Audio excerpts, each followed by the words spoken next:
When you're ready, Andrea, and I'll tell Tim to go. Or you can tell him since you have audio over there now. We should be good to go. Very good. Thank you. Well, very good. Good afternoon. Welcome to the September 23, 2020 Utility Board Special Video Meeting. I'm Tim O'Connell. I'm the chair of the Utility Board. And in accord with Proclamation 20-28.10 and the extended start order from the governor, tonight's Utility Board meeting is being made over a Zoom conference with which these days everybody's pretty darn familiar. The Zoom video of the meeting is going to be uploaded and recorded, so we would ask for all of the board members to keep your video connection up at all times during the meeting so that the members of the public can ensure that the board members are active. Please do feel free to mute your audio if you're not speaking, but of course, if you are speaking, we want and welcome your active participation. Public Works Director Jason Kittner is present, as is the City Clerk, Ms. Estrada. Councilmember Andrel is not going to be able to join us this evening. She had an unforeseen family obligation come up. Members of the public may be listening in by telephone or via the net.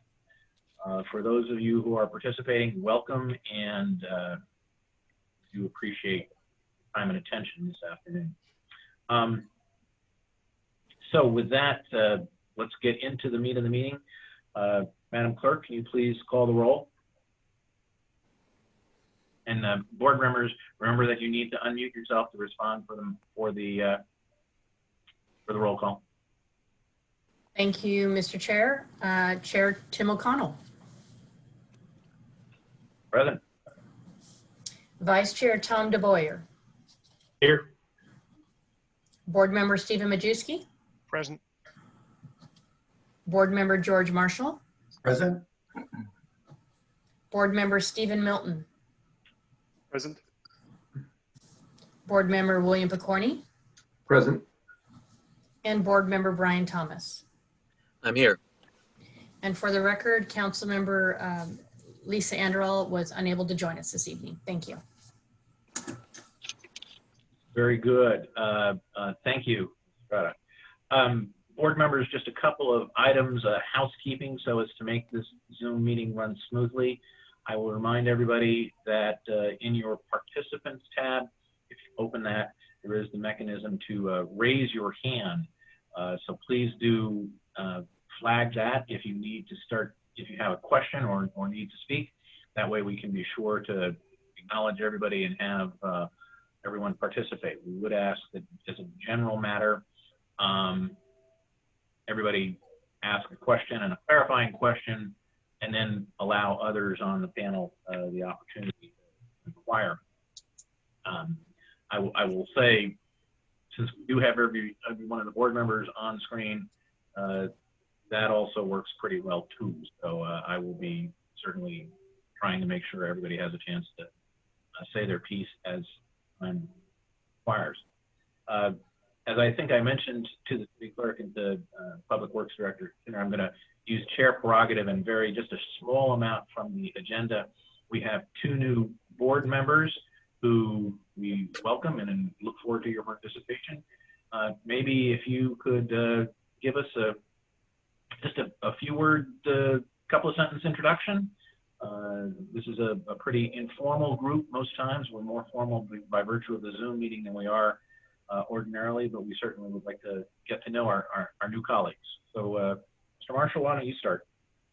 Sure, thank you. I'm pleased to be here. I'm George. Good evening, everyone. I have about 35 years of experience in the electric utility field, 23 with Puget Sound Energy. I just retired from there last year. And before that, 12 years with Seattle City Light. My main area of focus at Puget was transmission, wholesale transmission, which means I was regulated by the Federal Energy Regulatory Commission versus the UTC in Olympia. My wife and I have lived on the island for 44 years, and I have to say this is one of my first volunteer activities, so I'm pretty excited about it. Thank you. Well, welcome. I think you'll find the utility board's a pretty good way of getting to help our fellow citizens on the island. And Mr. Medeski, how about you? Hey, Tim. Good evening. So I grew up in Mercer Island, joined the Navy. I was a pilot for 20 years. I flew rotary wing, fixed wing, props, anything that flew basically off most kinds of ships. Retired in 2010, went to Boeing, and I support the P-8 India program. I do a lot of maintenance support and technical support for the jet. And then along the way, I picked up my professional engineer in electrical engineering, and I do some things on the side with that as well. Great. Well, that'll be great expertise to have on board. Thank you very much for joining, and we appreciate your service and look forward to it. Ryan, were you just adjusting your screen, or were you trying to get my attention? I was turning the volume up so I could hear you better. Very good. Because Lord knows you don't want to miss anything I have to say. That's right, sir. So with that, we'll turn to our first item of business. We're going to receive an update on the King County Sewer Interceptor project.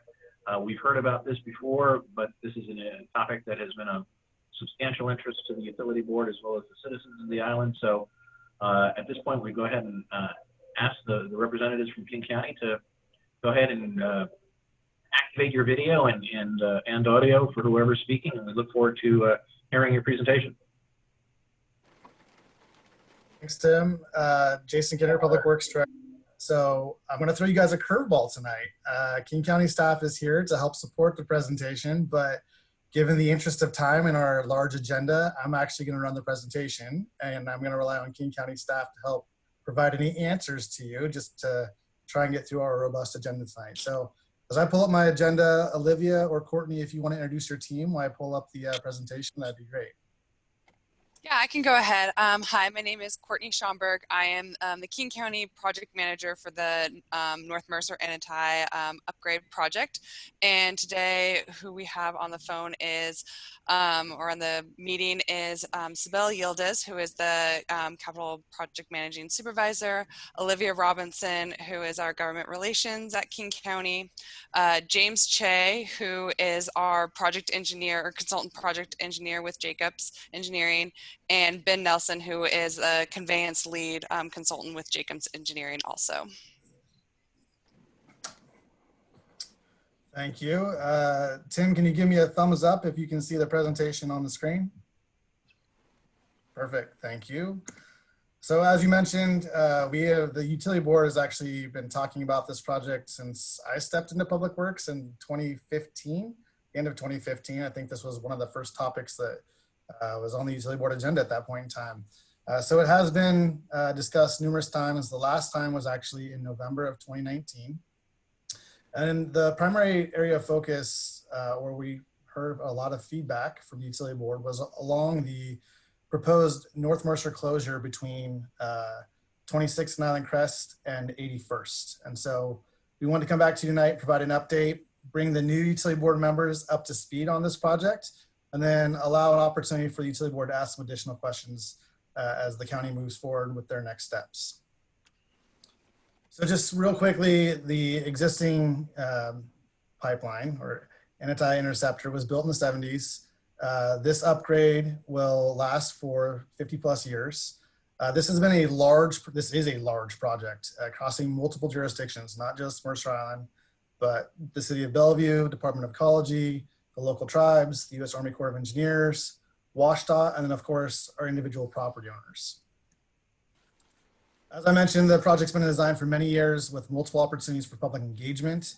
The county has they've held open houses, they've been at our Public Works, or not the Public Works, the city's summer celebration event, and numerous other public engagement opportunities over the past few years. They've completed their design for the project. And again, they last presented the utility board in November of 2019.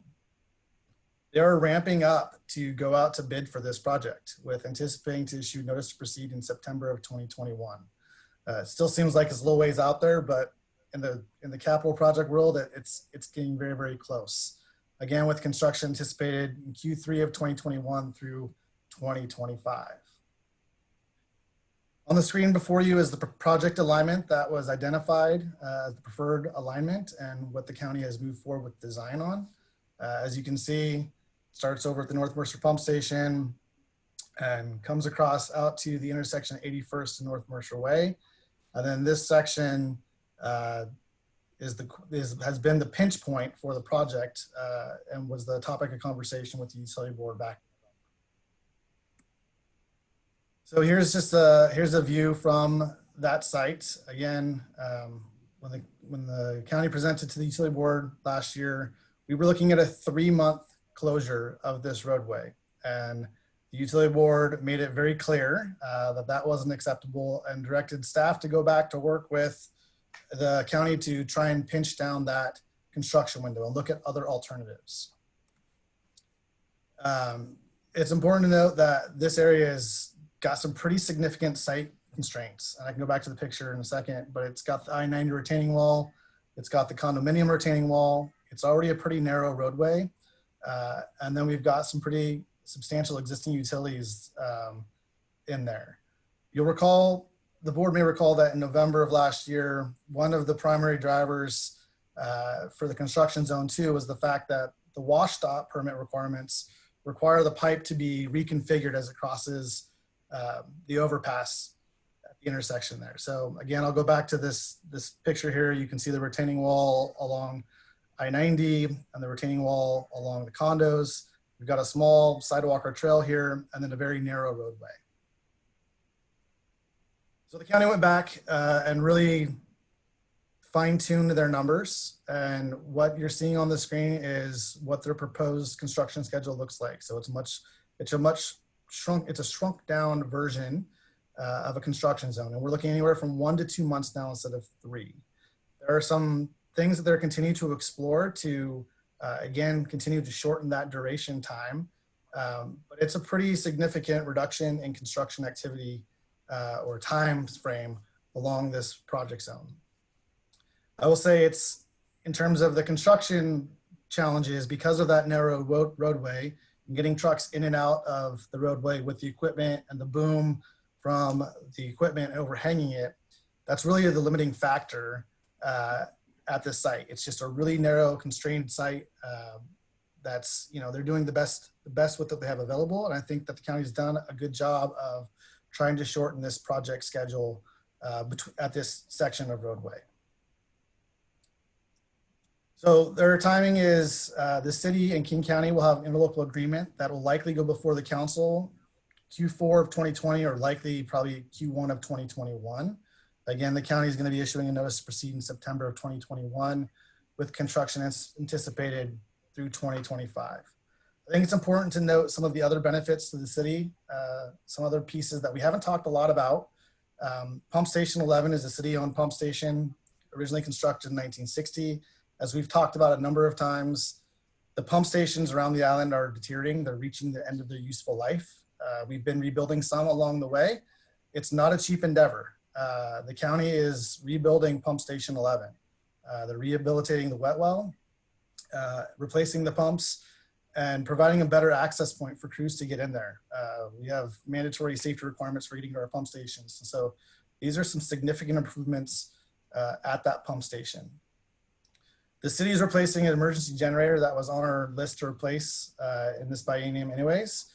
And so it fits nicely along with the project schedule.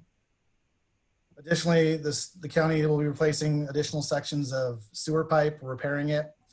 They're taking ownership of actually a section of pipe below the I-90, along the I-90 corridor near City Hall, replacing some water main and then converting some stormwater drainage. Through this project, our roads and trails will be repaved. And then we still have the city fiber option. And I'll show you a map here in a second, but the county has been designing a fiber connection for city use to link critical facilities between City Hall, the community center, Fire Station 91, the reservoir site, and the Mercer Island Public Works building.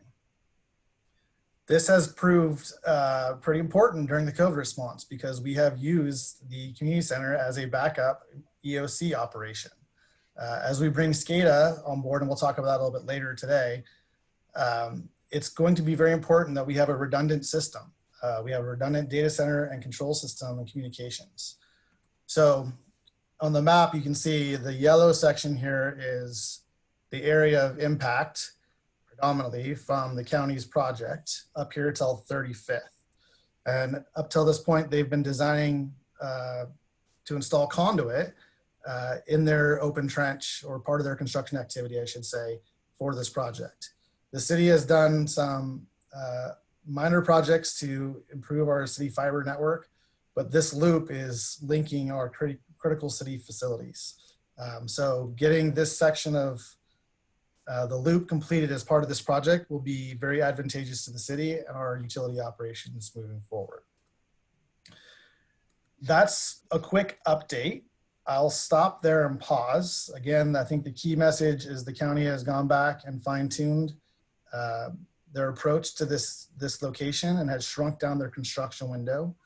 They looked at some alternatives, including removing the sidewalk and putting a temporary lane in there and things like that. And we can talk about those alternatives if the board so chooses, but I'll pause there and ask for questions just because time is of the essence this evening. So with that, I will stop sharing my screen and ask the county staff to pop up on screen and ask for questions from the utility board.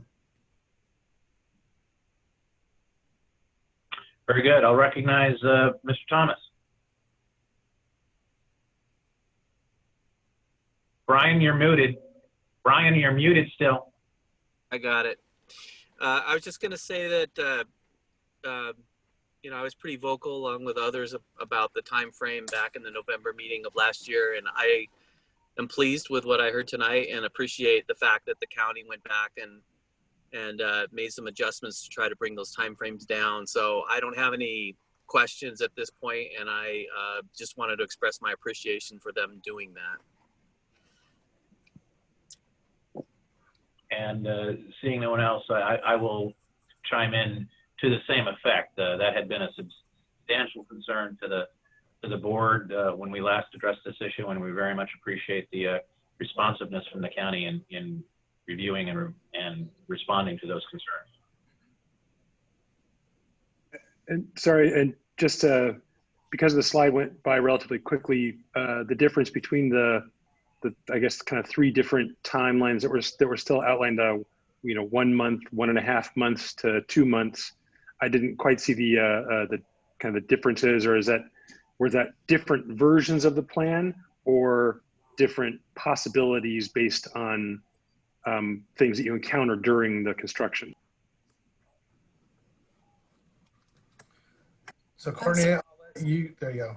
Okay, yeah, I'll go ahead and answer that question. So it's based off of different time frames, or work hours, I should say. So if you look down in the bullet points below, there's an option A, which is a 7 a.m. to 7 p.m. Monday to Saturday. Option B is the 7 a.m. to 9 p.m. So different work hours for the different options, and we're still working with the city and permitting on what those work hours would be, or what the actual work hours will end up being in the permits. Gotcha. And the noise exemption required for that work, that's from the city itself or from the county, or it has to be accepted by the residents? From the city. You may want to take a plastic bag. Tim, this is Tom. Just a question on that last bullet there about temporary relocation. I assume that's for the condo residents. And what would dictate, would that just be their preference of whether they want to be relocated? It would, yes, it would be a little bit of working with the residents. It would, we're looking at more if we ended up having to do some of those later times.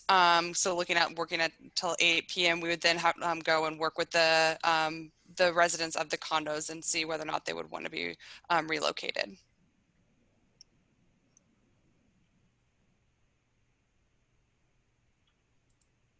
Well, I can't see if anyone has raised their hand because, oh, there we go. Steve, did you get your question asked and answered? No, I haven't asked my question yet, but a quick question. In 2025, does the old line become backup, or does it become abandoned place? It will be decommissioned in place. So the little nuance there is that we will maintain our rights to it in case we ever need to go and access that pipe in the future. So it will be left in place, but it'll be decommissioned. So we will maintain, or the county will maintain their rights to that pipeline.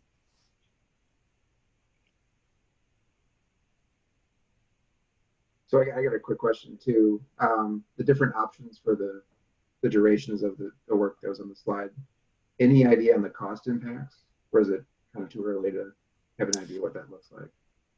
That is definitely something that we're looking at right now. I don't have a number off the top of my head, but that's something that we will look at. And I don't know, Ben or James, if you guys could better answer that question.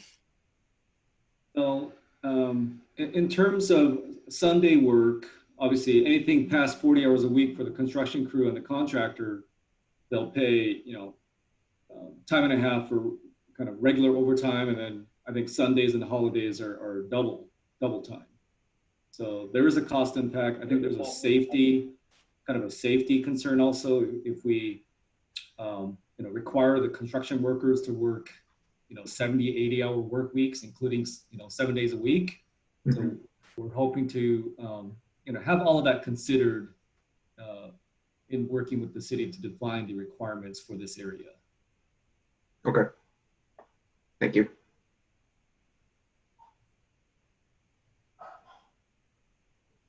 Does any other board member have any other questions for the representatives from King County or for Jason?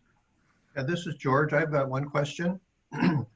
This pipeline goes from Mercer Island to the city of Ennetai, if I read that report correctly. So does the city of Mercer Island have to coordinate its requirements with Ennetai, or are they just done separately? I'm just kind of curious as to how these two entities are melded into a single voice or design.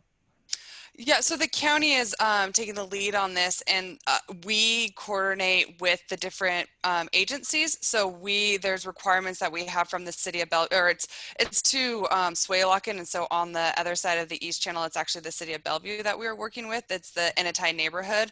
So we have been working with the city of Bellevue and coordinating permits with them in the same similar coordination that we've done with the city of Mercer Island. So it's more of a coordination of just our project along the alignment and what agencies have jurisdiction over which areas. Makes sense. Okay, thank you. Courtney will say that she likes working with Mercer Island better, though.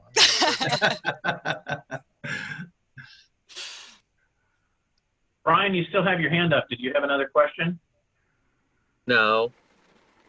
How do you take your hand down? There, I got it. There we go. Very good. We're all working through the technology, so. Does anybody else have any questions? Sure don't want to cut things off if there's still issues out there.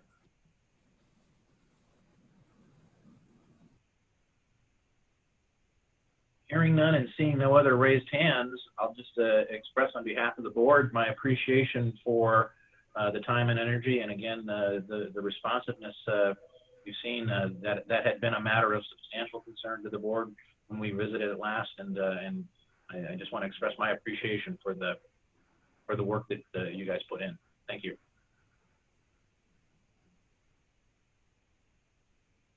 King County, appreciate it. Enjoy the rest of your evening. Thank you. Thank you. Thank you. Thank All you. right. Thank you very much, representatives from King County. Again, board members, please do remember, keep your video running. We now have to move to our second item of business on the agenda, the election of a chair and vice chair. If you'll recall, and for our new members, the chair and vice chair we elect on an annual basis. That is typically something we do in June, but didn't meet in June because of the COVID crisis. The board has not met for several months, so electing new chair and vice chair is overdue. And so with that, I'll open the floor for anyone who wants to make a nomination for chair.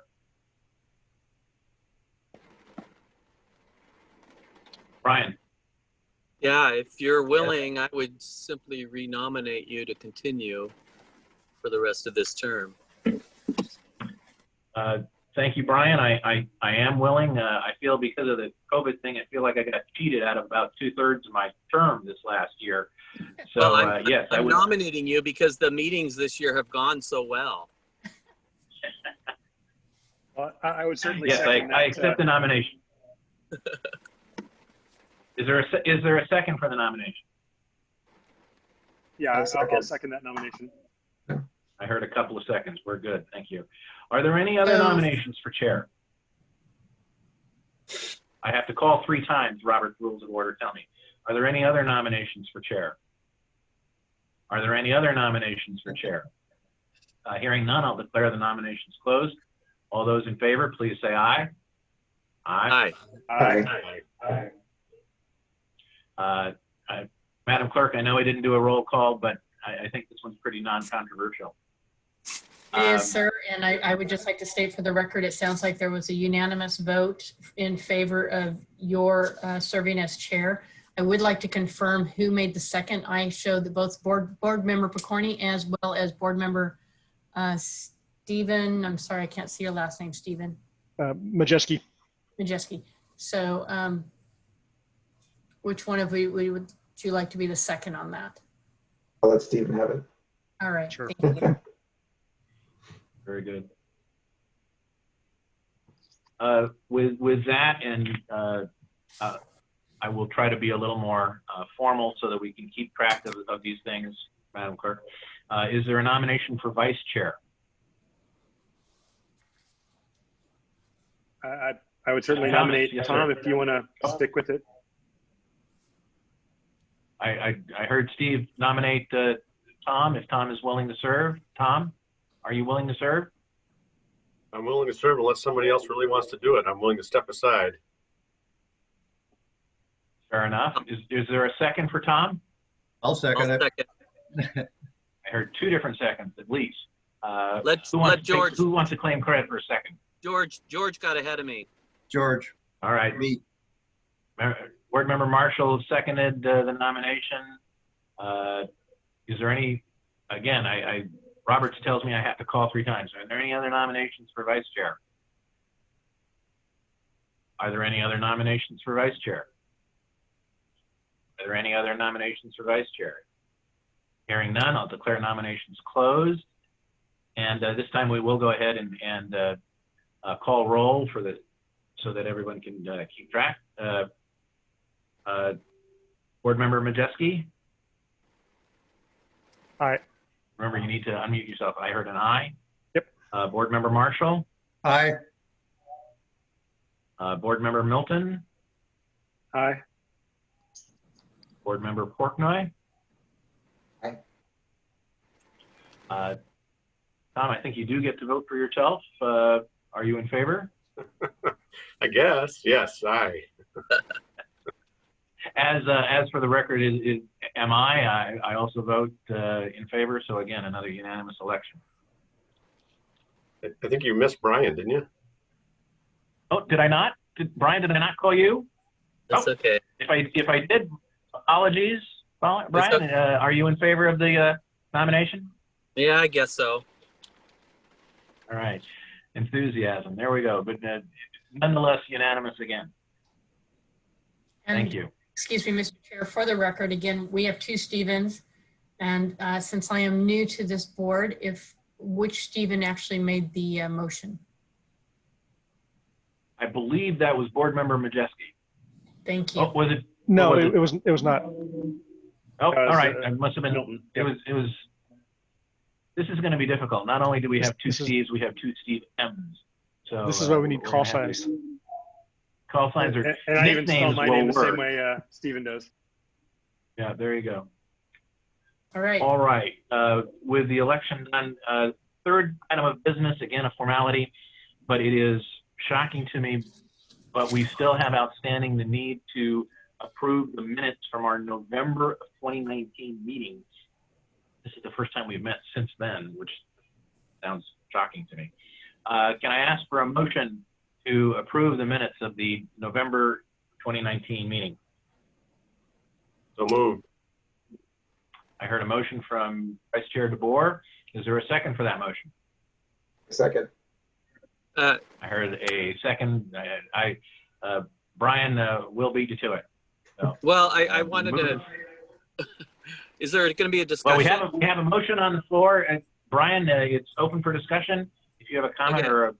Well, I think at that meeting, I thought that I made clear, and the minutes don't really reflect this, but what we just talked about was that we asked King County to come back and try to push those time frames in, and the minutes don't really reflect that request from the utility board, at least my reading of them. I scanned them briefly, and if I missed something and it does say that, then you can ignore this comment. But I just thought it was important that it showed that the board asked them to go back to the drawing board and do what they could to try to lessen the impact. That's happened, which is a good thing. But I think the minutes should reflect that we were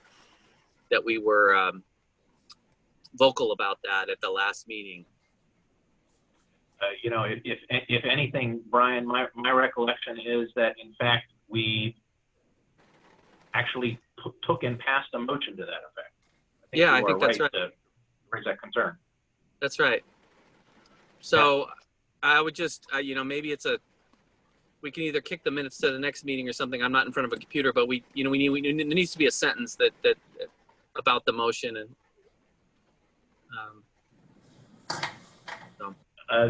Board members, if you'll allow us, admittedly, it's been a very long time since your last meeting. I was not present, and I actually brought your minutes together for this meeting. So if there is something that's absent, and especially if you took action, I think it just simply needs to reflect that the minutes were approved as amended, and we will add that communication in there or that action in there for you. I don't think you need to carry it over to your next meeting, but if that's what you want to do, we can do that. No, that's fine with me. And let me suggest, just from a parliamentary perspective, that I think, Tom, it was your motion to approve the minutes. And so I think maybe if you would be willing to take a friendly amendment to your motion to approve the minutes as amended to reflect that the board actually took a formal motion at the November meeting recommending that King County review and its proposed plan. Yes, I would move the minutes be approved as amended to reflect the board action at the November meeting that insisted that the county go back and revisit the timeline for the construction work. Very good. Because that's being characterized as a friendly amendment by the motion sponsor, I don't think it requires another second. Is there any further discussion of minutes? Hearing none, I think this one we can just do by acclamation. Those in favor of approving the minutes, please say aye. Aye. Aye. Aye. Aye. Aye. Aye. And chair votes aye as well. I think, again, that is another unanimous. Okay.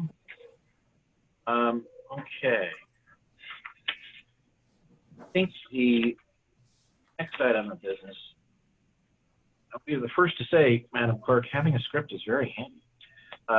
A city update from Mr. Kintner. Jason, do you want to give us an update? Sure. Give me just 1 second. I'm going to share my screen again. And I will be brief because a lot of this was covered last evening. So actually, before I share my screen, let's do it this way.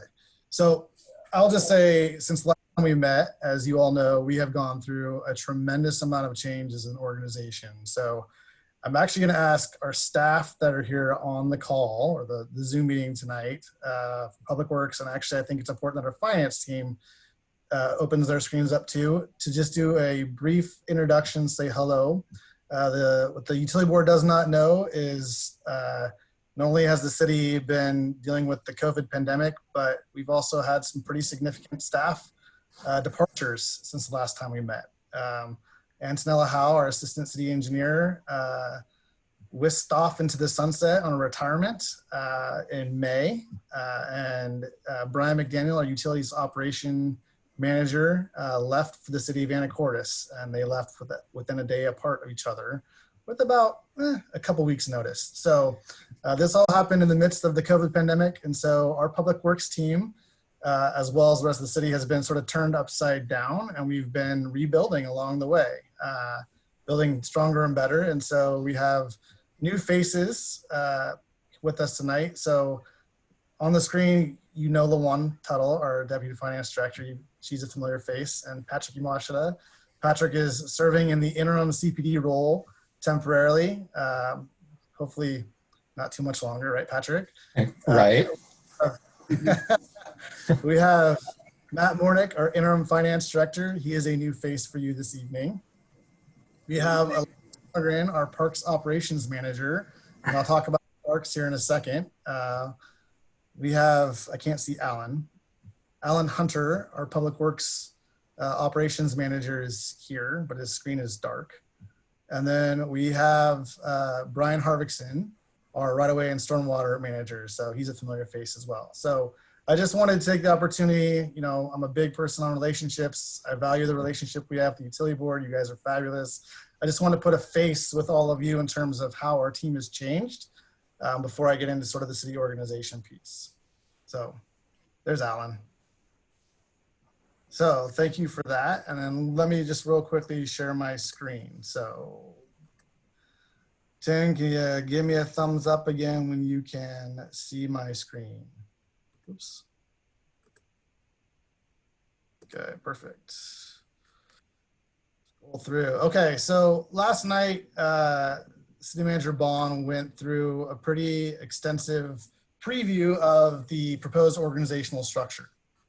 I'm not going to rehash the entire council meeting last night. You guys can all go back in and watch the video. But I think it's important just to highlight some of the public works pieces to it. Again, our organization's in transition. We're prioritizing delivery of essential services, trying to find stability for the organization. Again, focusing on continuous improvement, strengthening our CIP team to ensure that our infrastructure is maintained and replaced at the right rate moving forward, and then provide for succession planning. As you heard me mention, Brian and Ann left. I knew Ann was nearing the end of her tenure.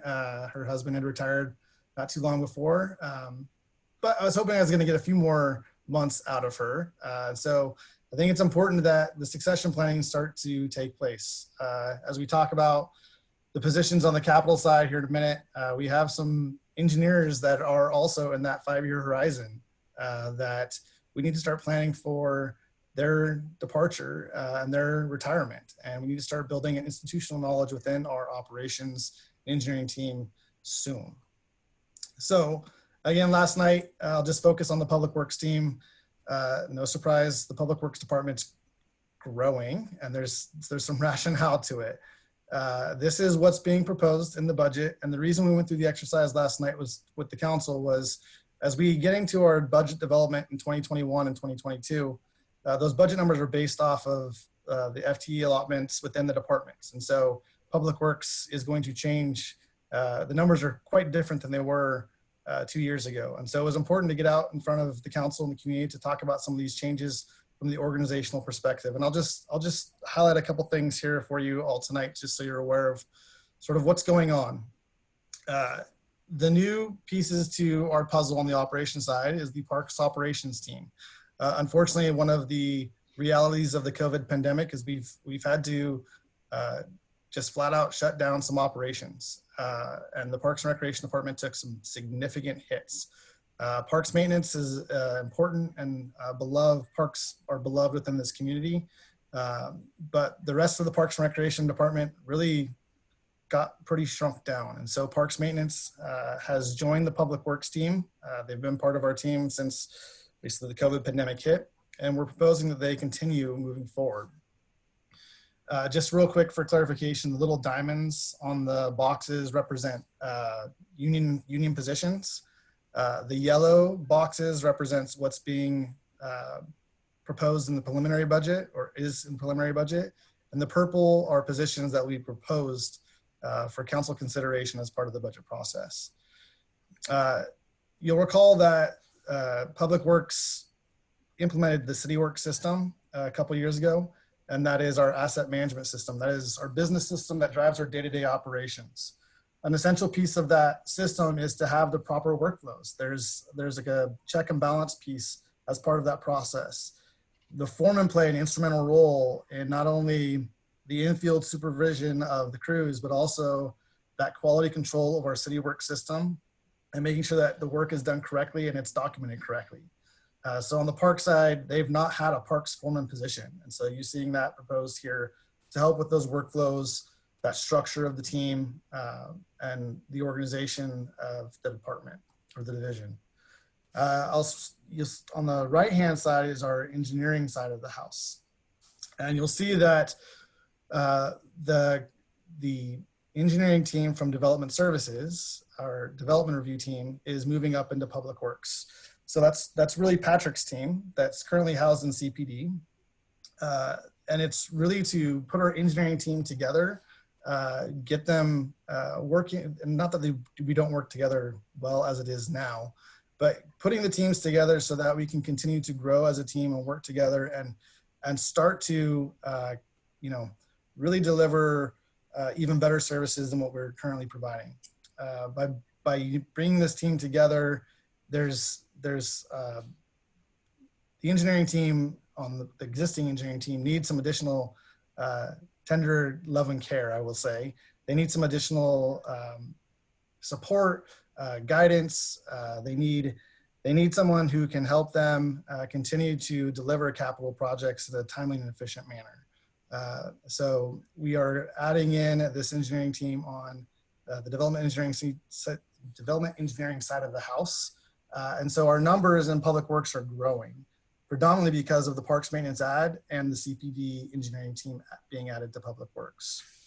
You'll see down here on the right-hand side, we have 3 proposed CIP project managers. And as we get through our conversations tonight, a lot of that's being driven by our capital work. We've had, as you know, we have some pretty robust capital projects on the near-term horizon that are requiring a significant amount of support and time and effort from our team. Those are really important projects and we don't want to lose sight of those projects, but we also have a significant amount of additional infrastructure work that needs to get accomplished so that we can minimize our risk on both the water, sewer, the storm side, and even in the park side. So that's why you're seeing 3 CIP project managers being proposed. Again, we also have some succession planning that we need to plan for. We have engineers that have been here for almost 30 years. They have a ton of institutional knowledge. If they walk out the door tomorrow, we're going to lose all of that. And so we need to start transferring that institutional knowledge to the next engineer. One other piece I'll just touch on is we've learned a lot from the COVID pandemic, and some of the operations that you're seeing here are being proposed because of that COVID pandemic sort of forced our hand to do things differently. The custodians you see at the bottom, when the pandemic first hit and we had to focus on high touch frequency cleaning within our city facilities, we didn't go, this work was previously contracted out and it's still partially contracted out, but there was concerns over the quality of work that was being delivered. And in a public works environment, we have to take the lowest responsive bid for work that's being completed. And so it doesn't allow us a lot of room to, there aren't a lot of other options out there for us. So when we had to do this high touch frequency cleaning, we actually brought that work in-house so that we could have quality control over that work. It's proven to be very successful. And so that's why you're seeing it here, is to actually move that work from being previously contracted out into in-house resources. I'll just briefly touch on the purples, the 2 purple boxes you see here. That is a sustainability program manager. There was plenty of dialogue last night over the sustainability position within the council dialogue, and I'll let you all go back and review that. But essentially it's splitting out currently the sustainability communications manager position is split 60-40. And so what you're seeing in the preliminary budget is splitting those 2 positions into a sustainability position and a communications position. As you know, the city's had a number of big communication topics as of late. Feels like it's been that way for the last year or 2. And so this preliminary budget is separating those 2 positions out. On the parks maintenance casual labor side, as you've probably seen and for yourself and probably viewed some of the topics of conversation amongst the community, our parks have taken a pretty significant hit during this COVID response. We had some deferred maintenance that took place as our crews were on a limited response plan during the initial COVID response. Unfortunately, we had to lay off our existing casual labor, and that's anywhere from 8 to 10 casual laborers that come in and help the parks sustain their operations through the course of the peak summer season. Unfortunately, that's all, they've all been laid off, and we are managing the parks with basically 8 FTEs. Casual labor and parks maintenance is a pretty common thing. They really help sustain the operations. It's a really good way of doing business. Unfortunately, that is in the proposed budget and will be tied to a level of service conversation with the council and the community as we move forward. I'll pause there. I think it's important to know this is a preliminary budget, but this box, and in particular the CIP project managers, as we get into the rate conversations, as we talk about rates, that's obviously has some impacts on the rates because those projects should be funded or being funded through the projects and through the utilities in which they're supporting. So that's the reason I brought it up tonight. One was to give you all an update in terms of the city's response and where we've been through the COVID response and where we're headed. And then also as we start looking ahead to the future rate conversations, some of the pieces behind those conversations that are in the future. With that, I'll stop sharing and take any questions you have before we move on to the rate conversation. Are there any questions for Jason?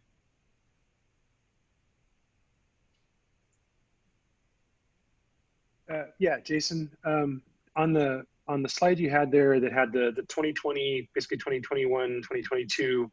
So the 2020 to 2021 as the increase in FTEs is the collapsing together of the departments, right? That's why the 35 to almost 60 or 59, I guess, or 60, I guess, because that was like an employee equivalent. Is that what the final abbreviation was? The FTEs, I knew that one. I didn't know EE as far as a generalized abbreviation. Correct.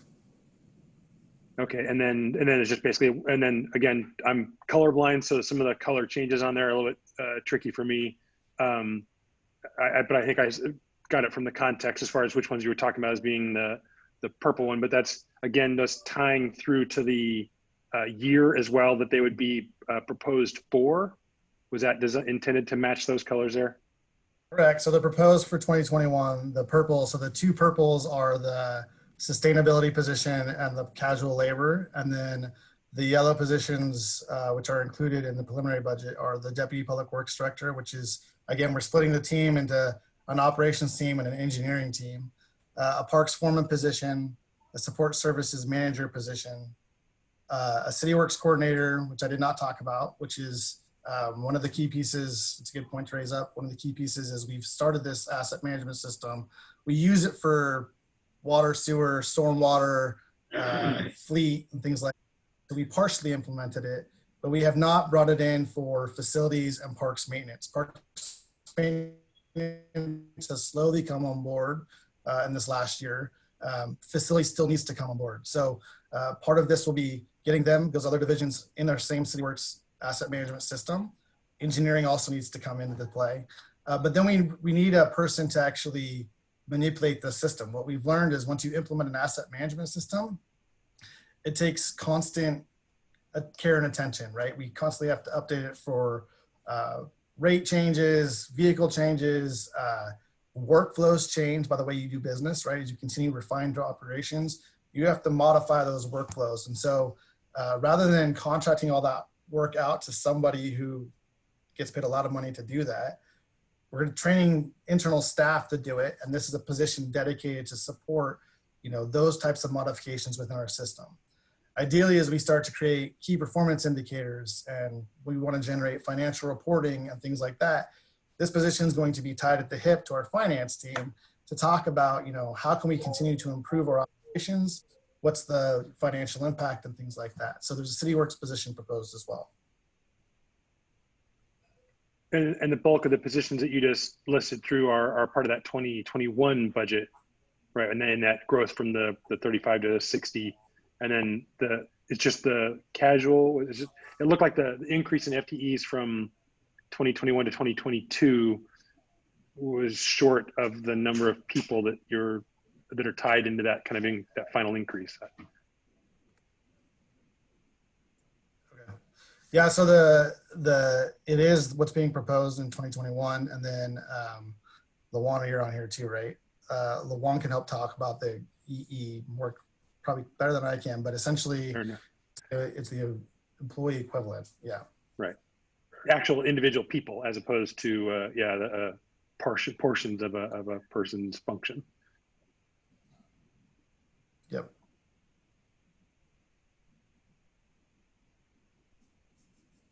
Jason, just a quick question on, this is a future state. That org chart you showed is dependent on the budget being approved, but some of it's already happened. Parks has already moved over, and the capital group has moved over.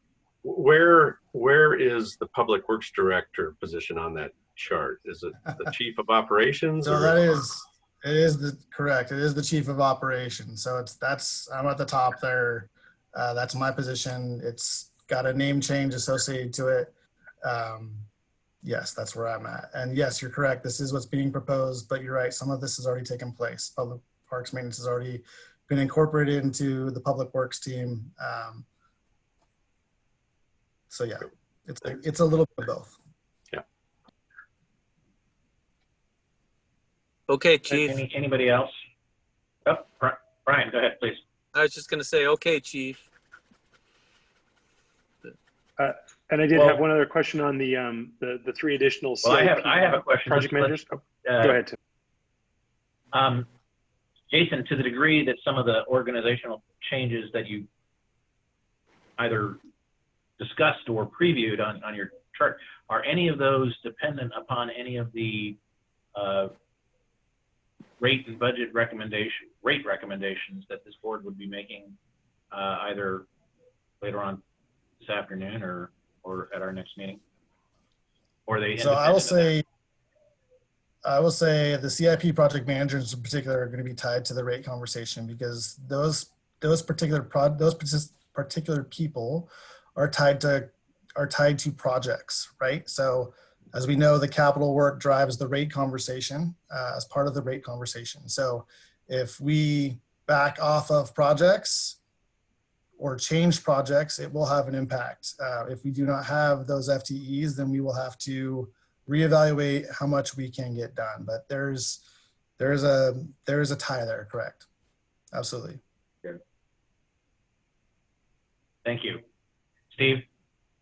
And that was related to my question on those three CIP managers. I'm assuming their time is like fractionally allocated to the individual projects. That's how their time will then get accounted for within the individual projects. Is that correct? Correct. So they are, yeah, exactly. They're very project specific, and they will be, so an example is if a project manager is working on a stormwater project, it's tied to the stormwater rate and utility, and vice versa for water, sewer, things like that.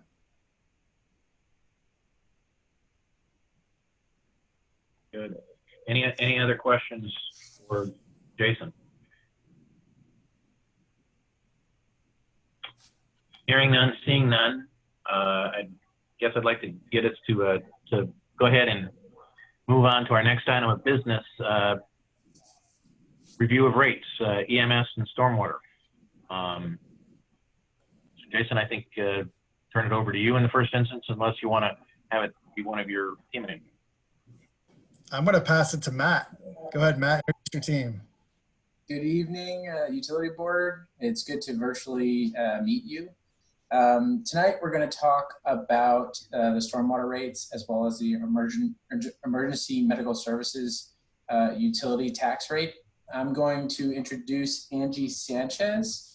She is a Vice President, and Chase Bozette, Senior Analyst with FCS Group.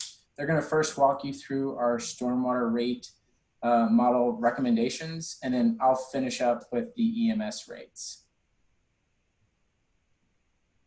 So with that, I'll hand it over to Angie. Great.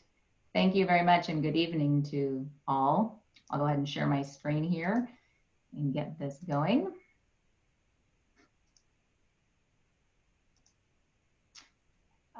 Chair, can you see my presentation? Excellent. Well, wonderful. So just a little introduction. Again, Angie Sanchez with FCS Group. I'm Vice President and Principal of the firm, and we also have Chase Bizette. FCS Group is a utility financial consulting firm, really specializing in the area of utility rates, financial planning, and cost of service. And we actually were involved in the last external rate study for the cities, which was back in 2010. And so we do have a bit of history working with the city in terms of utility rates. And so we do appreciate being back here. In terms of this evening, so FCS Group was retained to complete a water, sewer, and stormwater rate study update earlier this year. And so over the last several months, we have been working with staff on completing and bringing a preliminary draft together to present to you all this evening. And so although it is a multi-utility rate study update, the focus, as Matt mentioned, will be strictly on stormwater this evening, and we will come back with water and sewer at a later date. What we do want to share with you this evening is a quick overview of the rate setting process, discuss some of the key inputs and assumptions that are used when we put this stormwater financial plan and rate path together, and then present the summary of the preliminary findings, and then open it up to any types of questions that you all may have. So in terms of the rate update overview, some of you may be familiar if you have been involved in a rate study before, or others may, this will jog a bit of memory if it's been some time. So in general, what the rate update is intended to do is evaluate the sufficiency of your current rates to meet all utility financial obligations on a standalone basis. And we do underline that standalone basis because the overall intent there is that we want the fees that are being charged for the services to make sure that they are covering the cost to provide those particular services. And when we think about what is that revenue requirement for that particular utility, we're looking at direct costs such as operating and maintenance type of costs. We're also looking at capital improvements and the needs that are there, as well as any debt service obligations that may be outstanding, and also fiscal policies. And so there not only direct costs are looked at, but the fiscal policies that really are the foundation for managing the utilities and ensuring that, are we keeping our appropriate reserve levels up? Do we have certain policies for targeting system reinvestment of our systems? And any type of debt service obligation, again, requirements if that does apply to each utility. And so we bring that all together to determine what is the annual overall revenue requirement, and if our ongoing, again, revenues that we are charging for these particular services can meet those particular costs. And so that's really is the focus. Obviously, of course, the rate plan we develop, we want to make sure balances financial needs as well as minimizes customer impacts to the extent possible. We do look at a multi-year rate plan. So although the focus for the immediate time will be the 2021 and 2022 time period, you will note that some of the slides will have costs and projections out through 2026. Again, really just trying to give us an idea of what may be out there, making sure that we're not going to fall off the cliff. We can see kind of what's happening in terms of the best information that we have today to begin to inform the planning process in the future. And again, as mentioned, the last external rate study that was completed was back in 2010. So in terms of some of the key data inputs and assumptions here, again, the study period that we looked at is 2021 through 2026, but the focus will be the 21-22 time period. The rate revenue that we have looked at is based on historical actuals and the 2020 budget. So when we look at revenue, we really want to identify what has historical revenue been and how do we anticipate that revenue changing. We have anticipated that revenue will remain flat, so not a lot of growth in terms of the system. And again, we have based it on historical actuals. Stormwater revenue is fairly stable because it is a fixed fee in terms of equivalent service units, and so does not have as much volatility as for something like the water utility, which has a fixed component as well as a variable component. So stormwater tends to be somewhat stable over time. In terms of the expenses, we are using the preliminary 2021-22 biennial budget, and again, that has those particular staffing costs that had been identified earlier in the presentation. One of the changes from kind of the standard preliminary budget is that we did want to highlight that the city tax hasn't increased to 8% for 2021 and 22, and then it goes back to 5.3%, likely in 2023. It could possibly extend to 2024. That additional amount does not support the utility fund, but is actually going to pay for a loan that the Water and Sewer Department gave in terms of covering legal services associated with the Sound Transit, I believe, litigation. And so that's not a utility necessarily function. It was really just increase in the short term to repay that loan that was provided for that litigation amount. Also, in the one of the biggest costs that we have to be mindful of and really focus on is the city capital improvement plan. We have received that from the city, and really the focus there is on prioritizing critical infrastructure maintenance, so making sure that the system is in good repair. And so we'll talk a bit more about that capital plan, and we'll graph it out for you in the next several slides. So the financial policies, again, a very important component simply because they are, the guiding principles really of each of the systems. And so in terms of the operating reserve, what we're looking at is a 30-day operating and maintenance type of target there. So it runs about 110 to 130 for the time period that we're looking at.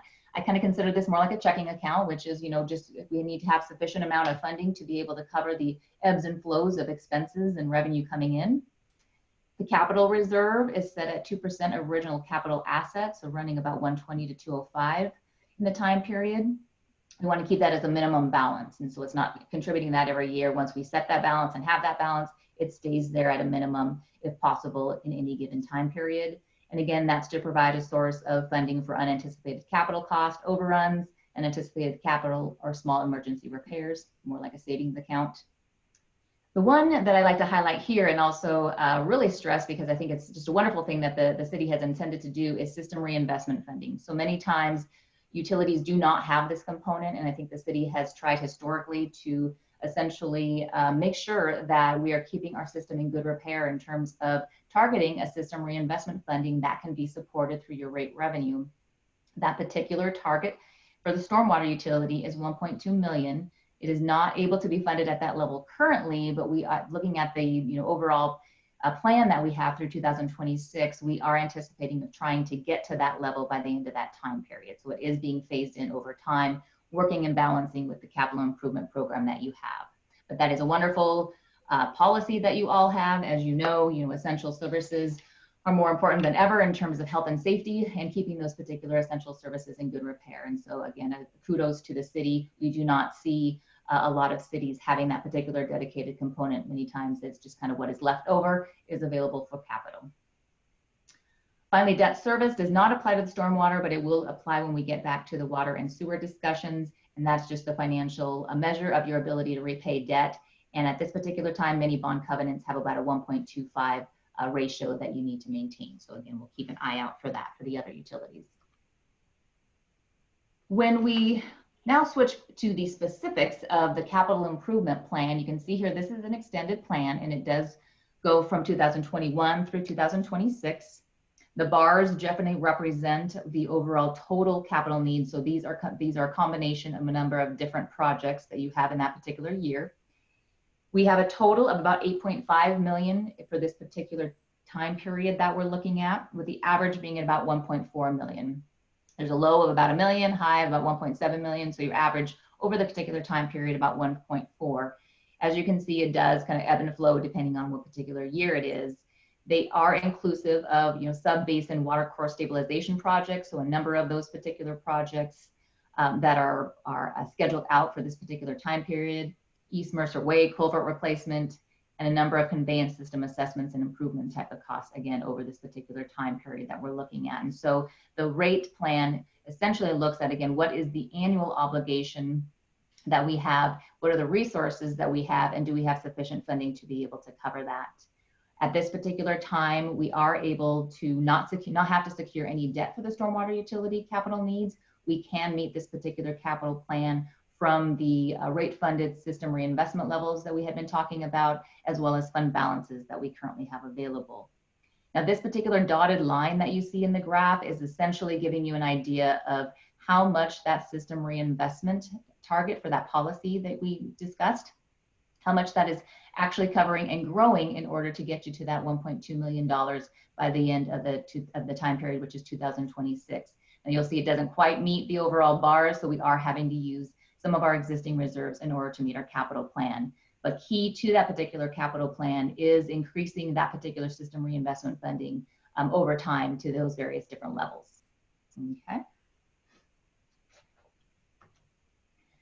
So when we bring the pieces together, and so when we bring the operating and maintenance piece, which is there in the bottom part of this particular graph, and then we add to that the system reinvestment piece that we need to be supporting with our overall annual fees that are charged, we can see from 2020 to 2026 that in the solid line is representing your existing revenue level. So if we did not touch rates, we left them at existing 2020 levels, this is essentially what we could support over time. And so you can see that solid line 2020, 2021 is covering, things. When you start getting to 2022, now we're starting to erode our revenue capability. And what that's starting to erode is our ability to fund the capital improvement program that we have outlined in the previous slide.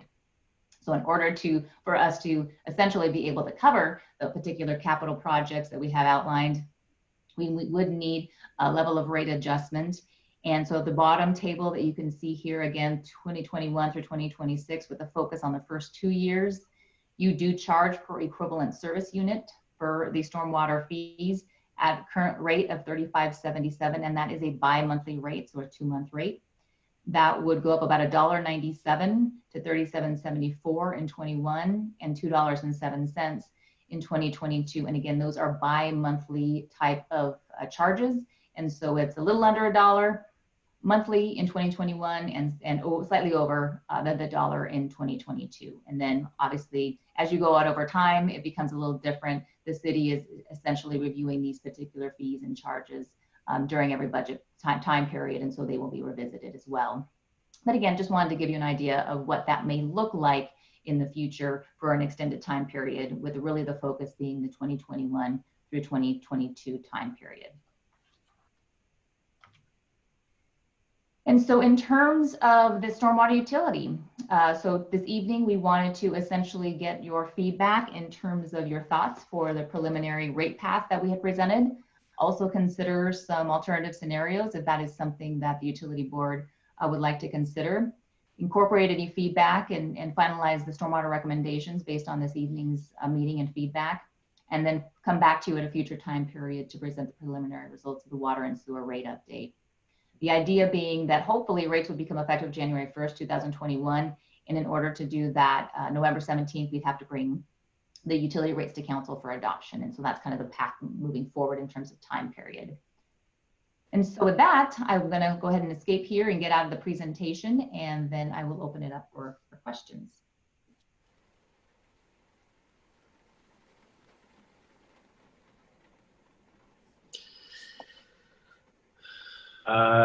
Questions for Ms. Sanchez. I saw Brian wave his hand first.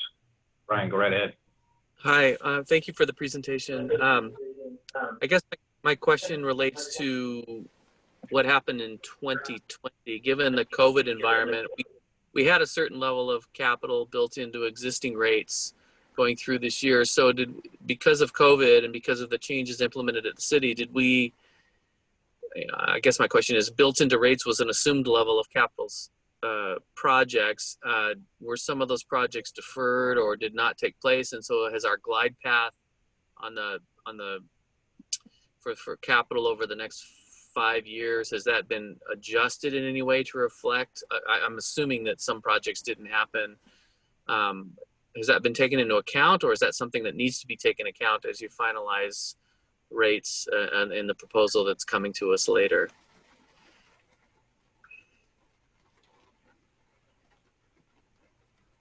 Angie, you're muted. Angie, you're muted. Sorry about that. I'll take a quick stab, and then I'm sure Jason or Luan will be happy to supplement. So we were provided the capital improvement plan to use in the particular forecast. So my understanding would be that whatever deferrals or whatever anticipated needs would be in those particular time periods have been incorporated. But again, I will want to have Jason or Luan weigh in on that.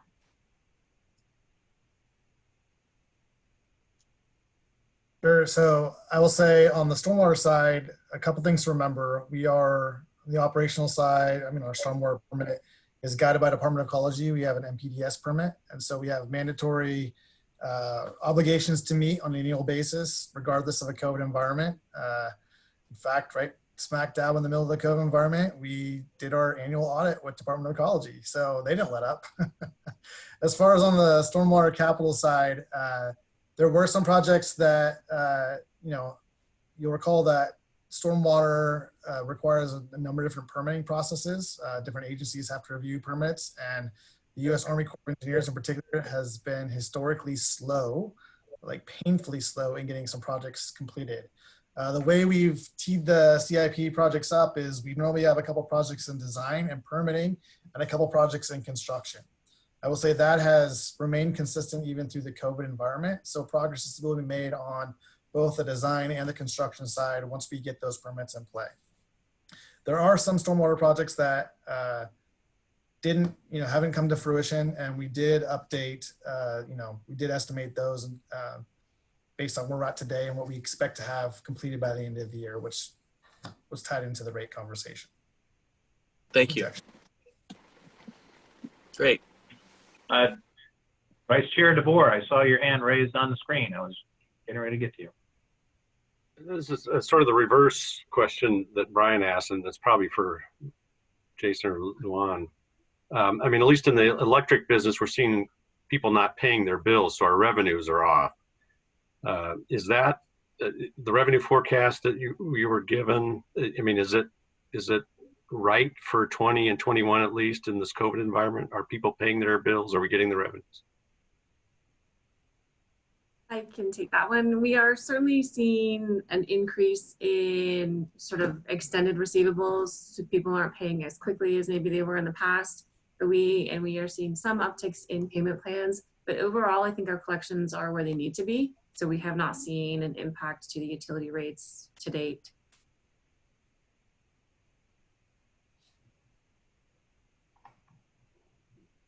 Steve. And just again, I don't have it. Didn't have it memorized from the prior budget cycle in terms of what the planned increases were over the last biennium. Is this basically kind of continuing at the same slope that we were having, or is it an actual increase kind of in that the old finance director had that kind of blend and extend philosophy? And just to verify, or where does this kind of fit in that timeline going back for the last biennium as well? Yeah, it's kind of wondering that too. How does this trend with what we thought we were going to do? Yeah, I don't have that in front of me. I know that historically we've tried to smooth the rates, as you said, and I think the rates that Angie had up on the screen reflected that. So it was a pretty flat increase year over year. So maintaining that trend, I think these increases, again, are maybe a little higher than we've seen in the past, especially for storm, but are certainly in line with the expectations on the capital side. Okay. I'll also add just a lot of thoughts too on the stormwater side. One of the I'll consider a new project on the stormwater side that we've had in place on the water and the sewer side has been an emergency capital project fund. And you'll recall, some of the board members will recall that a couple of years ago, we actually, on the sewer side, we had one of our jetter head nozzles get stuck in the lake line, a couple hundred feet out into the lake line. Those are unexpected emergencies that happen. On the stormwater side, those unexpected emergencies tend to come in the form of heavy rains, landslides, and things like that. And I can tell you, in my experience the last few years, we've had an uptick of those types of events. We actually had the council or the utility board will recall an event down on the south end of the island where you have the West Mercer wall at near 8400 block of West Mercer Way. It's a two-tiered block system. That was a landslide that occurred in a heavy rain event. I can tell you we've seen more of those types of things. We had a pretty significant rainfall event last year in December that caused some pretty significant localized flooding. And so the stormwater utility that's happening, and so we've planned accordingly for that on the capital side to deal with those one-off situations that are tending to arise on a more frequent basis, unfortunately. But that said, it also tells us from a public works standpoint that we really need to make sure that we are diligent and responsible, and we are, in tracking our operation and maintenance and getting that work done so that we can continue to maintain our system and protect this community and convey that stormwater efficiently. So just a couple pieces to add some context to the conversation as well. Thanks.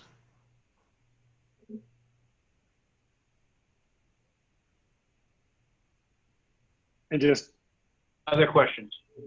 Steve, go right ahead. Yeah, just as a follow-up. So, and then in terms of any sort of proposed changes to the methodology, would basically just involve going back to either the operations budget and trying to review back to the operations budget, or as well looking at the CIP plan itself in terms of which projects, and that's the only way it would really be able to change the math that Angie proposed there, right? Is you have to, the math is the math. That's the slope that it takes to meet the requirements that have been the inputs that you've been fed. So we either have to change the CIP budget itself or the operations budget in order to really affect that. So but we're not specifically looking at that at this point. So yeah, I'll just real quickly. This is the utility board. This is a little different, right?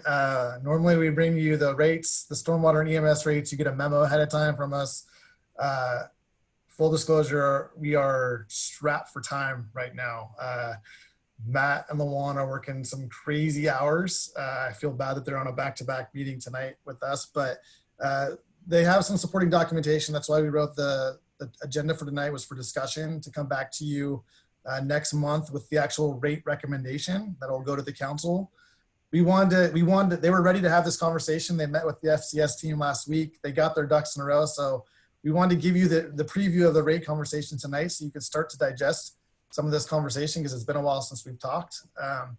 But it is, it's different. It's, we're in a Zoom platform this year. The rate, everything is just super cramped as we're trying to get the budget developed and out the door by October 1st. So bear with us, our apologies. We promise we will be there to answer all your questions along the way. And I would just add, if that scenario and the 5.5% seems too high, that's feedback we would like to hear.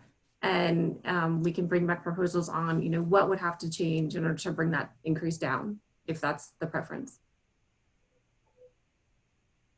Yeah, and Tom, you have your hand raised. Do you have something else to say, or did you? Yeah, it was actually on that point of the 5-year rate forecast of being 5.5% every year, all revenue funded without incurring new debt. I assume that was the target. I mean, you were looking at a 5.5% for the 5 years and backed projects into meeting that target. Is that right? I don't know that we had a target per se, as much as we were saying, if this is our capital program and these are our fiscal policies on how do we fund our future capital program with rates, what does that increase look like? And right now it's sitting at 5%. So we have a couple options. We can look at what is the capital program, or we can look at those fiscal policies and say, is the 1.2 million goal for funding capital via rates, is that too high? So again, I think we're looking for some feedback from the utility board on, is 5.5% per year too high? And if so, then we have some work to do on how do we bring that down. And I'll just say, I've been holding my tongue here, that I do look forward to taking a look at some further information. This board has, over the last 7 years that I've been on it, goes through that process pretty rigorously, and I think that's something that the board kind of takes as an obligation to do. So we would look forward to getting in-depth information about that when we have that discussion at our next meeting. And I know people are strapped for time, but that's the kind of thing that I would encourage if that more detailed supporting information can be made available to the board, some period of time ahead of time, so people have a chance to look through it and digest it and come prepared for subsequent discussion. I think that would help everybody.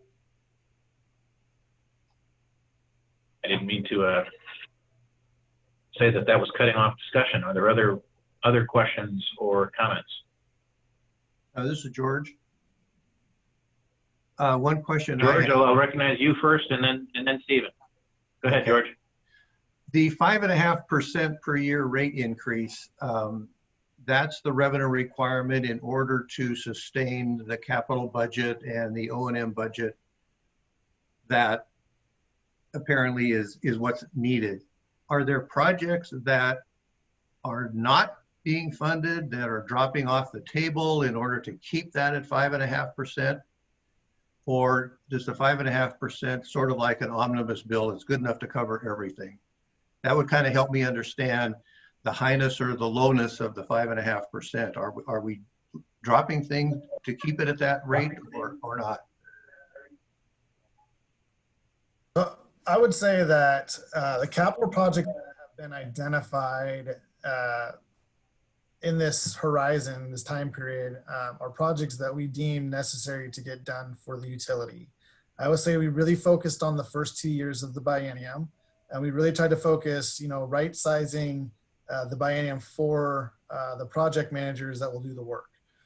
That said, the stuff that's identified in the out years is valuable for the utility as well. And I think there's certainly another list of projects out there that didn't get included, but there's, we can't include everything in particular. So I would say that what's on that 6-year plan is what's important for the utility to get done first and foremost. It is a little bit of a dynamic process though, because every 2 years we're updating our CIP plan, and there are things that maybe identified as an out-year project, but something happens in that 2-year time span where we move it up, or something happens where we actually move it back. So there's the constant ebb and flow to this process. I would say that what's been proposed though is what needs to be done for the utility. Thank you. Very good. Stephen, you're up. Yeah, just a general comment. We've had the additional tax imposed for the legal payback, and in that environment, 5.5% generally makes me uncomfortable. It helps tremendously that Jason explains, the one-time reoccurrences, and I've seen those myself. So I definitely want to know more about what that 5.5% is going to get us if we go the full amount.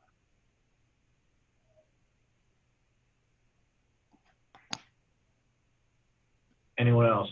I do have a question about the presentation. The city, you mentioned that the city utility tax is raised to 8% for the next 2 years.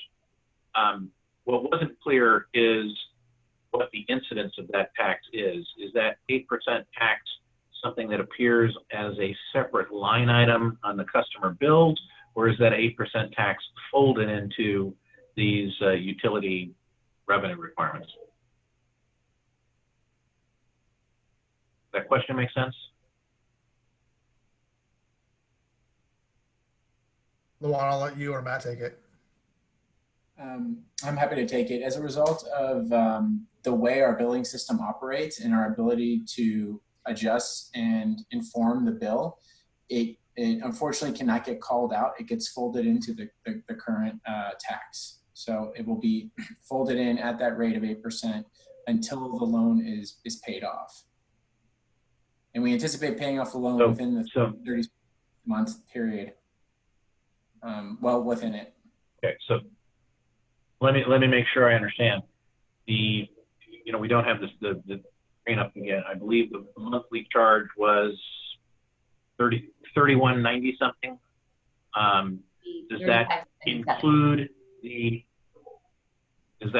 the 8% tax is folded into that charge? So the residents were paying that stormwater charge, the 8% tax, is that transparent to them or not transparent to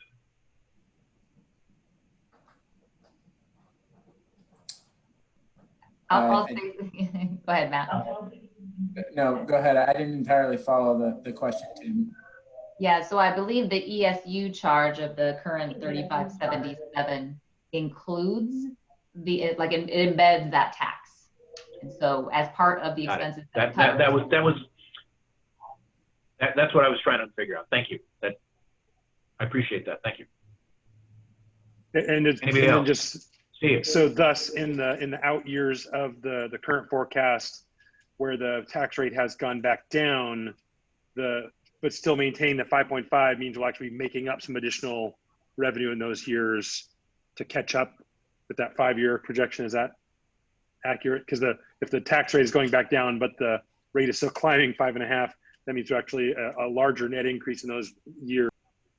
Correct. So that we do have the rate going back down after those particular 2 years, but as other costs escalate, so there are CPI adjustments to the budgets as we move out over time. So it gets eroded, the difference gets eroded. That's why you see that 5.15 continuing, is that now we just have, you know, annual escalation factors in terms of CPI and various different increases for labor, you know, in terms of contracts.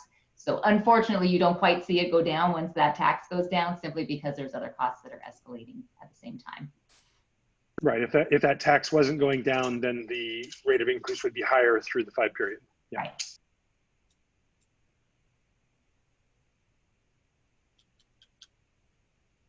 Anyone else? Any questions or comments?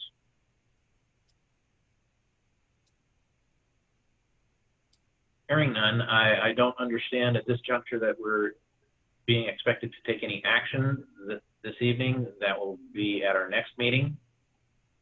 So unless there's any other questions about stormwater, I'd like to go ahead and move on to EMS. Okay. Hearing none, why don't we go ahead and move on to the next one? Okay, very good. So I will not have a presentation for you this evening. I'm just going to walk you through the memo that Jason shared this afternoon. So the EMS utility tax rate change for 2021 is what we're going to go through and what that memo outlined. And that is the tax that's associated with the bi-monthly utility bill to provide additional EMS response capacity within the city. And for the 2021 budget, rates are based on the average fully burdened cost for 4 firefighters from the year 2020. And so that amount equals just a little bit over $627,000, which is a 1.85% increase from 2019. And so we're recommending tonight a 1.78% increase in 2021, which is slightly lower than the 1.85 increase because it is spread out over more equivalent living units compared to the prior year.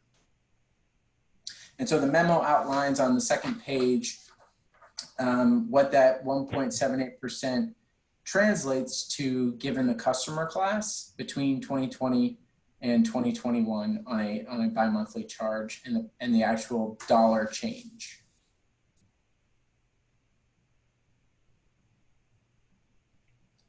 Very good. Thank you, Matt. Board members, any questions or comments on the EMS issues?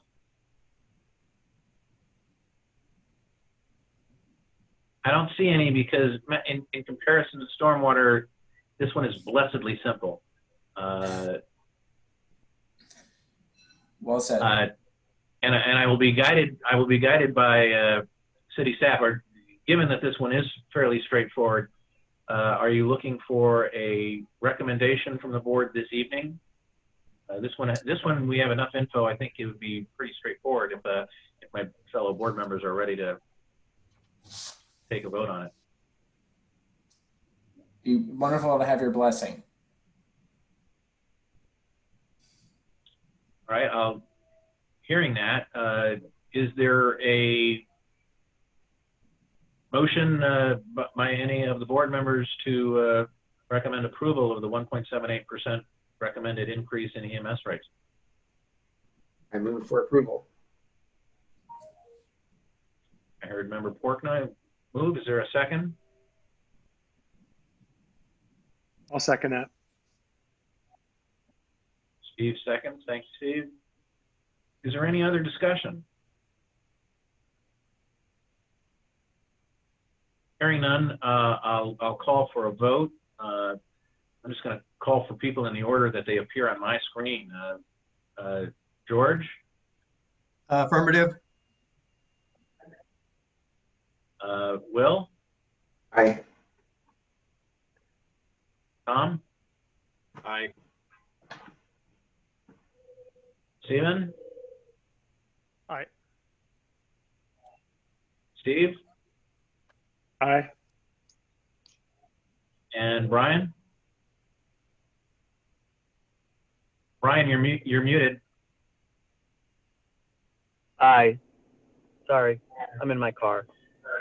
Nope, no worries. Thank you. And chair votes aye as well. So, Madam Clerk, that one passes unanimously.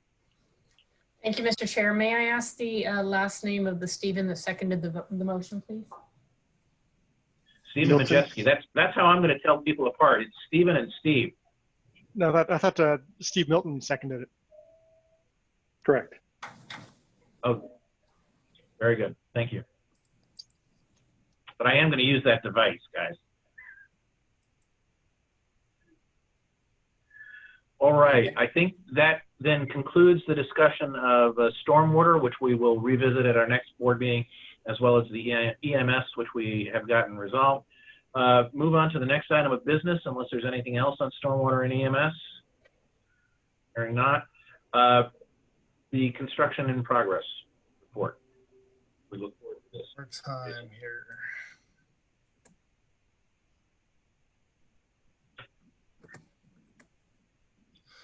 All right, so you can all see my screen. This is really for my use here, just to make sure I cover the projects in front of you. So as we move forward into the rate conversations regarding water and sewer in particular, I wanted to provide an update to the board on where we're at with some of the big projects, since we've been talking about it for quite some time.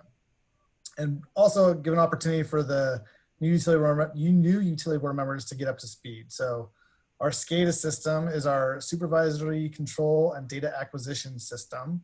The utility board will recall that we've gone through a master planning process. In short, this is our alarm and monitoring system for both the water and the sewer side of the house. Up until this point, this project has been funded 50-50 between the water and sewer utilities. On the water side of the it obviously controls our primary water operations. On the sewer side of the house, it's used within our pump stations. We have 17 pump stations that convey our sewage around the island through a lake line system. So this project, we have our design team on board, and they have been diligently working to design the system to go out to bid in early 2021. So that's great news.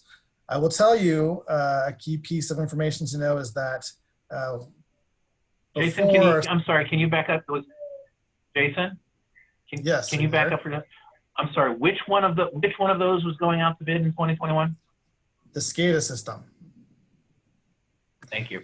Oh, and I will tell you on the SCADA side, recall previously our two systems were separate, and we have now brought them onto the same system. That's how it's being designed. It's not going to all be constructed at one point in time.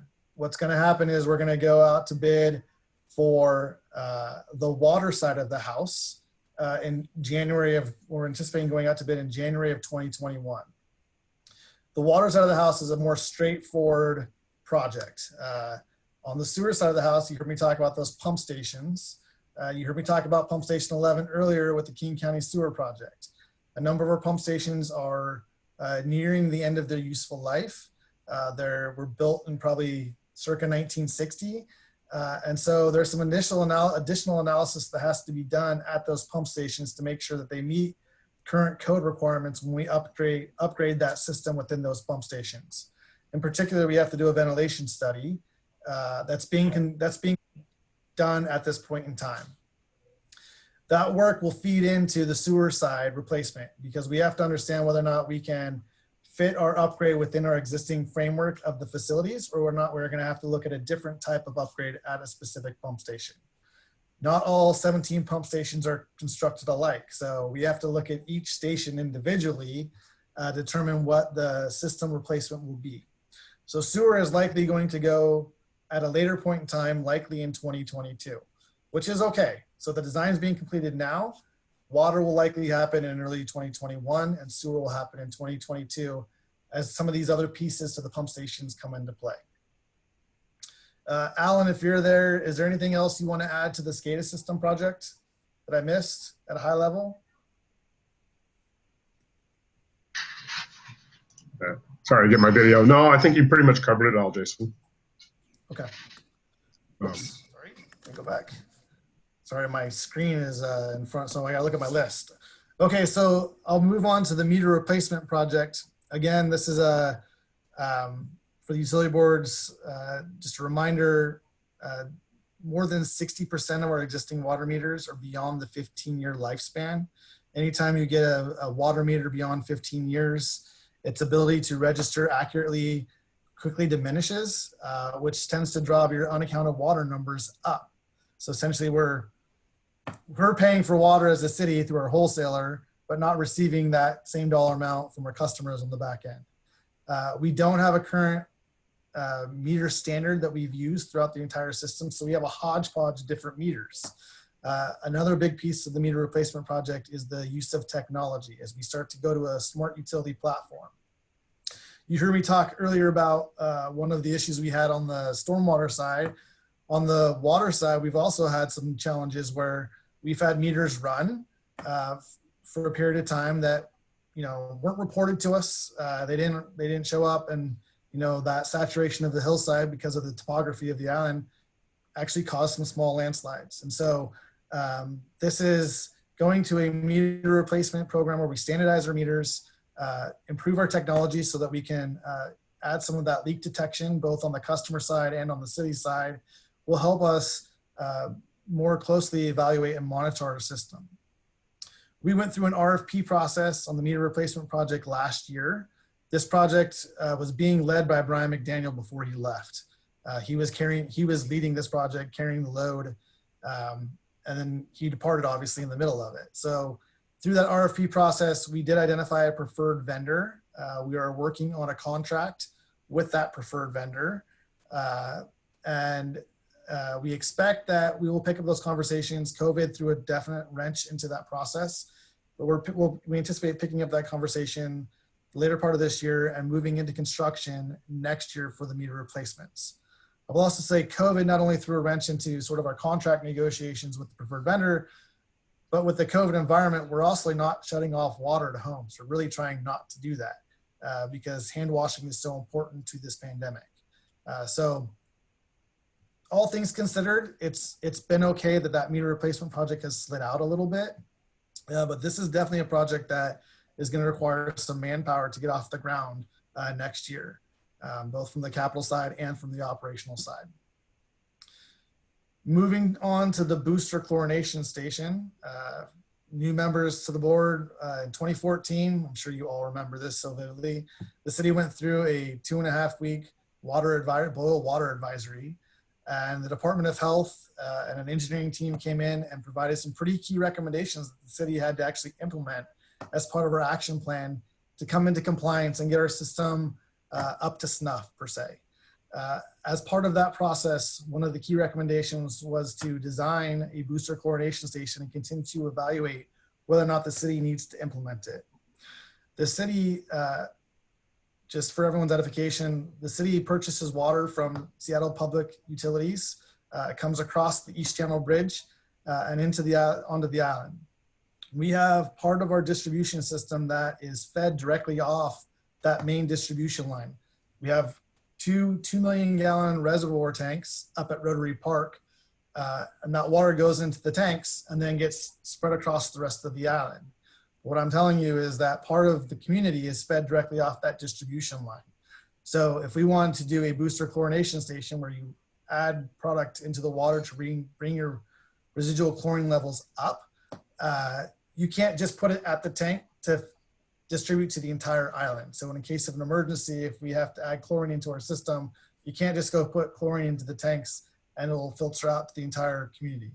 So we've had to be strategic about where we do this and what type of reconfiguration has to take place. This project was approved by the council, the utility board. We've talked about this numerous times. It's been in design for the last 1.5 to 2 years. It got completed and we had a value engineering piece done because we questioned whether or not the design that was given to us could actually turn our entire community. And this is a former Dan Grouse conversation. He had this mustard image. We had this map with mustard color on it. He's like, so we're trying to turn the entire island mustard. Yes, that was the key. The value engineering determined that the configuration that was designed didn't quite do that. And so we had to go back and do some modifications to that design. That's being done now, and we expect to have the design completed later this year, early next year, going out to bid probably March of 2021. This is really important for our water quality. As you recall, one of our key components of the action plan post-boil water event was to monitor our water quality. Our data has nearly tripled in terms of our data collection points, and we definitely have points around the island where residual chlorine levels drop below our recommended levels from Department of Health. So this system will be used to help supplement, add chlorine into the system without spiking our levels beyond the necessary rates, but allow us to maintain an adequate disinfectant level within our distribution system so that we don't have another boil water advisory in the future. Lastly, and then Alan, I'll let you chime in on anything I missed. A new project to the utility board that we haven't talked about a lot, but is key to our capital plan in the next year and beyond is the risk and resiliency and the emergency response plan update. In 2018, the American Water Infrastructure Act required that cities, water districts, utilities go through this risk and resiliency assessment to identify cybersecurity threats, natural disasters, or other threats to your system and infrastructure. We have a responsibility and requirement to do this exercise and complete it by June of 2021. Some other utilities, larger utilities, had to get it done earlier. So the Seattle Public Utilities of the world, the Bellevues of the world, some of those other larger distribution systems had to do it earlier. Our deadline is next year. This project is underway and we will meet our deadline. But I bring this to the board's attention because it's likely that there'll be recommendations that come out of this process that will feed our future capital reinvestment needs. Again, it's not going to be happening until, it won't be completed till next year. So it'll feed future conversations. I will tell you though that some of these projects like the SCADA system and the booster station, we are actively applying for grant opportunities through FEMA and other opportunities when they arise. We haven't heard back whether or not they're successful. Again, the risk and resiliency piece, when it identifies projects for us to complete in the future, that will qualify us for some future grant opportunities that we will certainly explore. These are some pretty big projects on the horizon. We've been talking about them for quite a while now. I wanted to give you guys an update, get you up to speed. They have some pretty big dollar price tags to them as part of the projects.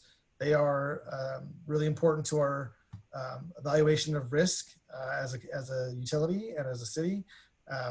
And they are moving into the construction phase next year. So as we start talking about water and sewer rates at the next meeting in October, these projects are behind some of those rate conversations that we have.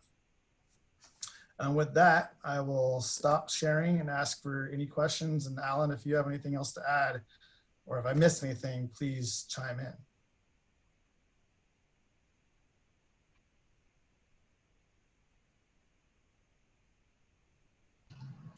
No, pretty Alan, much. anything to add before we open it up to questions? No, I think pretty much just to recap on that, it's all these projects kind of tie into each other with the SCADA and the booster and the AMI project, as well as the risk and resiliency assessment, because that's also going to identify our deficiencies that we're going to find in the system as well. That's a really great point, and thank you for good. bringing that up. Yeah, absolutely. The components at the booster station are tied to our SCADA and our alarm and monitoring system. They're definitely integrated. So part of this process has been, especially on the SCADA side, doing these giant whiteboard exercises to basically draw out this giant spider web and how these different pieces are connected, and making sure that we line up the projects accordingly so that it keeps the project moving forward, but that, you know, things like on the pump station side where we have to do modifications to the station before we do SCADA, they're all synchronized and in play in the right order. It's been quite interesting. So that's a great point, Alan. Thank you for that. Understood, and I very much appreciate the analysis that goes into that. So questions, comments from board members? This is George. I have a question. George, hang tight because Steve beat you to it. Steve, Okay. you're up first. Just on the graph that you put there, there was a couple of the abbreviations that I was not familiar with. the one at the top, the HMI, and maybe if you could actually just kind of run back down that slide, the right side, the relative importance made a good presentation or good point, but it was hard for me to determine some of those acronyms. HMI versus that's the MTU. slide. I had the same question. HMI, MTU, and RTU. What do those things mean? Jason, you're muted. Jason, you're muted.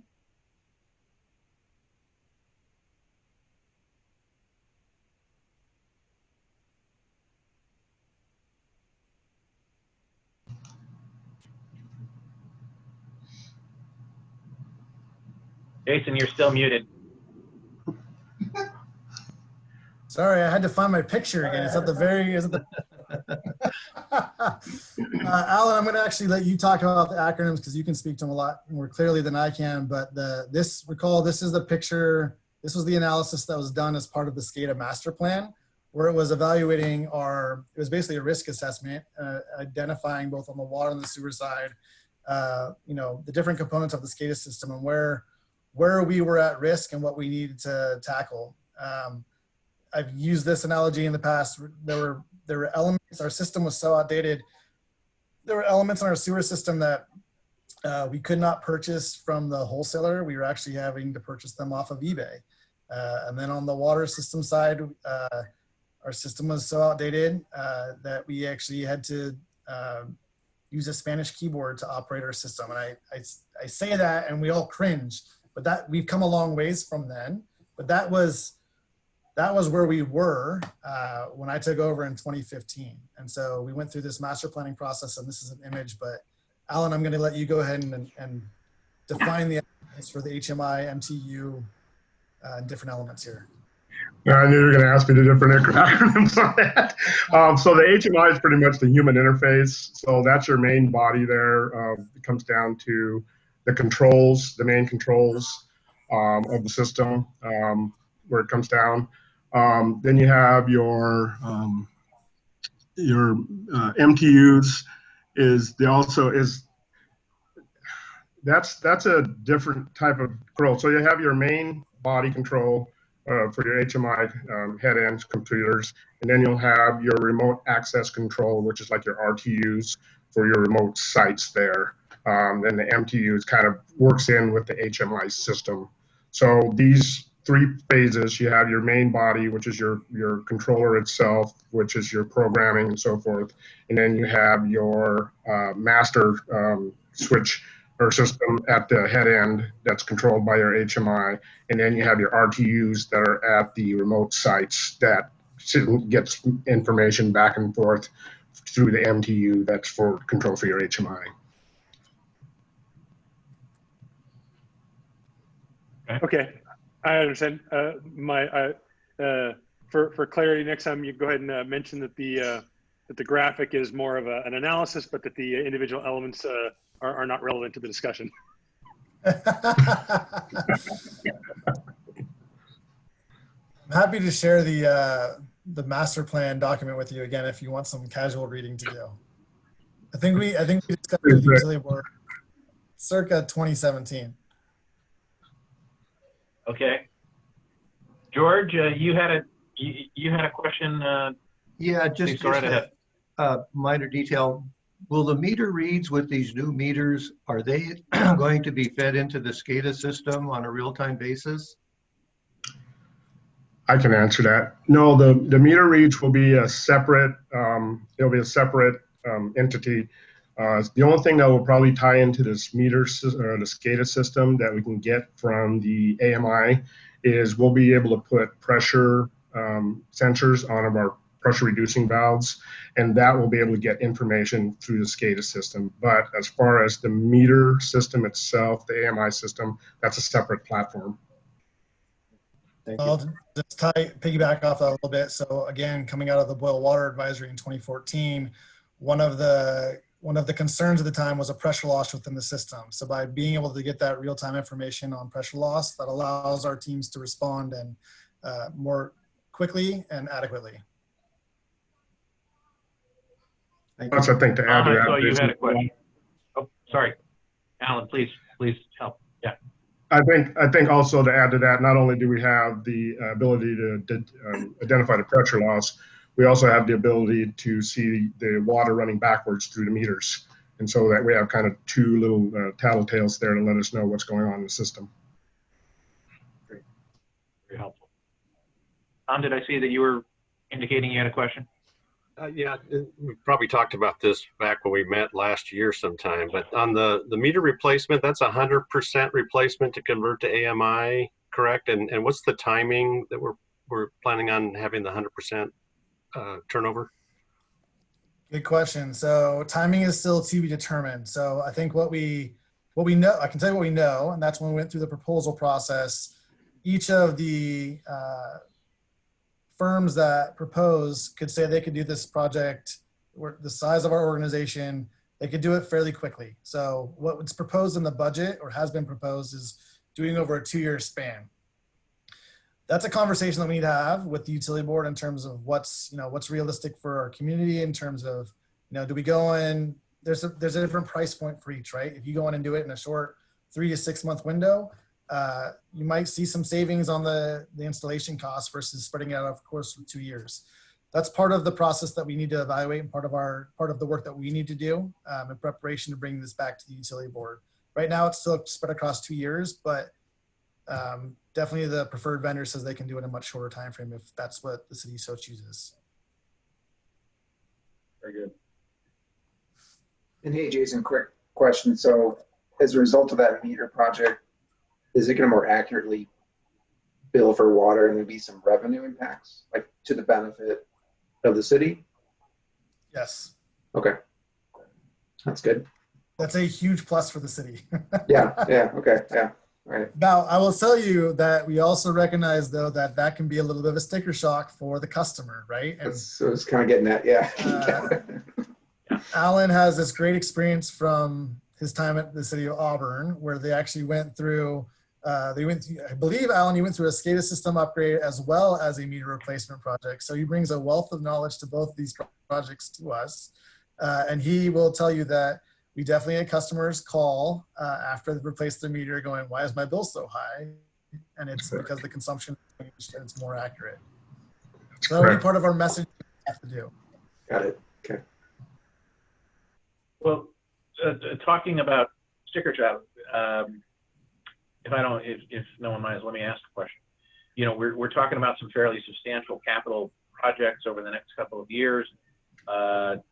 I know this was a conversation the board was having with Chip when he was still on board. Have we started examining whether any of this is something we should be bonding rather than paying on a pay-as-we-go basis? Matt Lawan, I believe, are still in the background. The short answer is yes. That's something that issuing debt is something that we are looking at and will be part of the conversation as we come back to you guys in October. Very good. Thank you. Steve, did you also have another question? Yeah, I had one more question on the chlorination booster station. You'd mentioned that there's still, on recent testing, that there were still portions of the network that were being determined to be under the appropriate level, or that it drops below the appropriate levels at various times. And I was curious if does that match up with the areas that are fed directly off the SPU inlet for the system, or are those deeper within the network that would otherwise be being fed by the tanks? Ooh, good question. Really good question. So it's being fed off the tanks and it's throughout the distribution system. But I will tell you that we have had times where we have had low residual chlorine levels come in off the SPU line directly to us.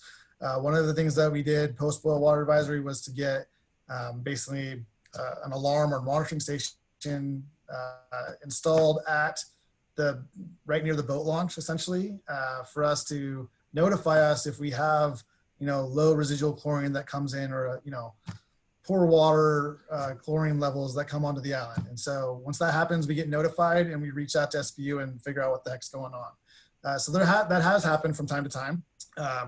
But as far as the residual chlorine levels, you know, it's our team gets out there, flushes the system, gets the chlorine levels back up. Sometimes it's stagnant water, like in dead end mains where they have to be flushed. Sometimes it's something different. But what I can tell you is our team is collecting data on a far more frequent basis, and so we're reacting and responding to those much more systematically along the way versus, you know, maybe prior to 2014, it was a different approach. The data is feeding our reactions and helping us monitor and manage our utility more effectively. So with that, have we actually thought about going back to the, I don't remember which body it was that was requiring the that chlorination booster station, but basically to try and say, hey, we've actually changed our policies and procedures, and we've actually got better ways, or we have sufficient ways to deal with that now without having to basically incur this big capital cost in order to build this specialized system. We've already been able to make up with it on policy. Maybe we don't actually need to spend that money. So that's another good question too. And so I will say one of the key pieces that came out of the boil water advisory was that our residual chlorine level has to be at 0.6 milligrams per liter. Alan, I know it's 0.6. 0.6 per million. Thank you. That is, I will tell you, sustaining that level at 0.6 is a challenge for us in parts of the distribution system. It falls, you know, down to the 0.2 or at sometimes 0.1. And so when we talk with Department of Health, they actually agree that the necessity for not only just designing the booster station, but actually constructing it is something that the city should pursue. They actually came to the council meeting when this was funded and sat at the table with us and said, no, the city needs to do this in order to maintain adequate disinfection throughout the system. Again, it's not going to be used 100% of the time, but there are times, especially seasonality throughout the course of the year, where we do see a dip in our chlorine levels. And, you know, again, the way the system is configured, it's not, we can't just say, hey, SPU, add additional residual levels there, because what happens is when it comes into the system on the front side, it's at a higher level through those folks that are connected in the early part of the distribution system. So it's a fairly challenging conversation, but it is a necessity that we should be installing. Other questions Jason, on the capital program? I was just going to add to Jason's. Alan?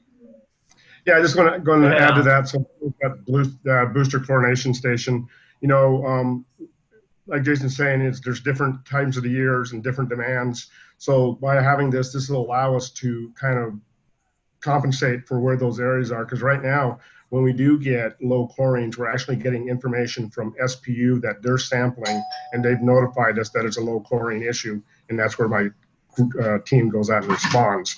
Whereas after we get the booster chlorination going and we have the analyzers in certain areas, then we'll be able to respond much quicker in order to boost that area and cover it as far as the different times of years and demands. Thank you.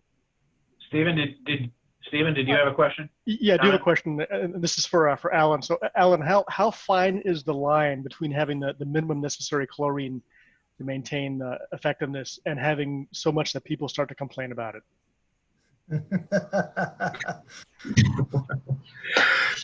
You know, so with this particular booster chlorination station, what's really nice about it is we'll be able to control what we're putting out there to keep that 0.6 within the system. So I find it's hard for me to say, but it's very rare that I could see somebody complaining as far as the fine line of, you know, a lot of times when they are calling and they're telling us that their water smells or tastes like, you know, strong chlorine. Actually, it's the other way around. We actually need to boost the chlorine because they're not breaking down the elements.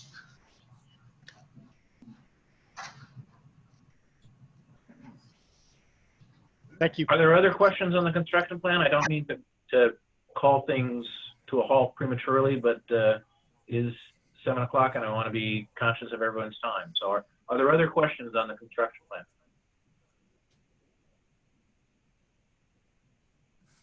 Seeing none, I'm going to consider that we've really kind of analyzed that. Jason, thank you very much for your presentation on it, and also to Alan, that that's kind of information that's necessary for this board, and we really appreciate going through it with us. Unless there's anything else on that, I'm going to move to the next item of business, which is the work plan that was included in the packet. It was when I opened the packet, page 177 of the document. So I hope everybody had a chance to get it. It does make us look like we haven't really been doing very much in 2020.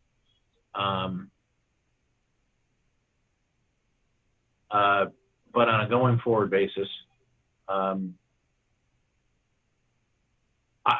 will exercise my chair prerogative and start with a question. October TBD. Do we have a feel for what the schedule is going to be? Because that will, I anticipate, our October meeting will be a important and probably somewhat lengthy meeting. So Deb, if you're here, I believe you're still in the background. I believe we did identify a date. I want to say it might be October 14th off the top of my head. Before she gets on, the reason the date is TBD is because we are ramping up for our budget conversations with the council. And so the council actually added a special meeting in October, which took precedence over the utility board. So I apologize for that. But we do have an important conversation to be had in October, and I believe we did identify October 14th. Deb, correct me if I'm wrong. That's correct. Okay. I haven't shared that with the board, but you and I have it on our calendars. So that's Wednesday the 14th. Wednesday the 14th at 5 p.m. That is that's just the day after our ordinary meeting date would be. So I hope everybody will be able to get that on their calendars. Is there consensus that that date will work for everyone? I just see a thumbs up from everybody, maybe. Yeah, works for me. Works from George. Okay, fantastic. I'm going to start plugging you all in now.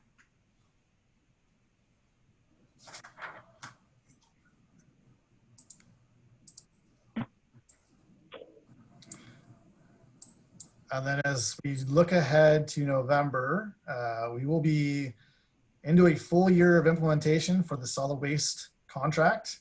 I think it's important that we come back to the board and talk about the year in review, but recall that we also, there will be a rate change in 2021.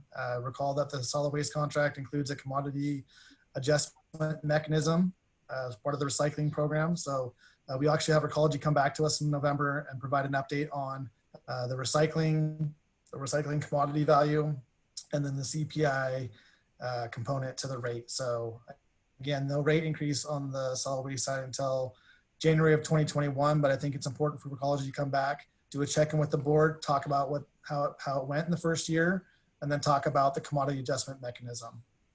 We also have the skater project, as we talked about pretty extensively tonight. We will have Brown and Caldwell come give a presentation to us in November, because we will be going to the council ideally in December or early January with authorization to bid the skater project. So we will come before the utility board, present the skater project in more detail in preparation for taking that to the council right behind it. And then also we'll give another update on the booster station. Again, that's likely going out to bid in March, but good to hear a little further update with our design team, since there's some changes to the overall design, and then provide an update on the water vulnerability risk assessment project that we talked about briefly tonight. So that's what we have in store for the rest of this year. I know we have no December meeting scheduled, but that's pretty much been the standard, that this board does not meet in December because we start to get into the holiday season. Is there any further discussion about the work plan? Any board members?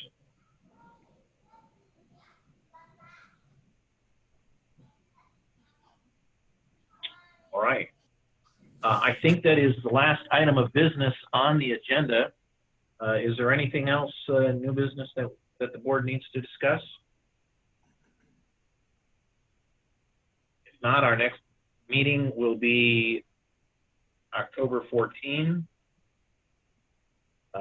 We will commence at 5 p.m. I presume, and I'll ask city staff to confirm that. I presume we're anticipating that will be another Zoom meeting. See, not heads nodding, yes. Yes, So, the city we would intends to anticipate hold that'll video be another meetings. Zoom meeting. The city intends to hold video All right. meetings at the end of the year, sir. I'm sorry, Madam Clerk, you were kind of cutting in and out. Could you repeat yourself, please? Yes, the city and the city council and all boards and commissions will continue to hold all meetings via Zoom through the end of the year. Very good. Thank you. That's helpful. All right, unless there's any other business for us to consider, I'd take a motion to adjourn. So moved. I heard Vice Chair Board move. Is there a second? I heard Steve Milton second. All those in favor, please say aye. Aye. Aye. I think that was acclamation. I think the meeting is adjourned. However, I would remind the board members to please stay on video until the recording is stopped, but we are adjourned. Thank you very much.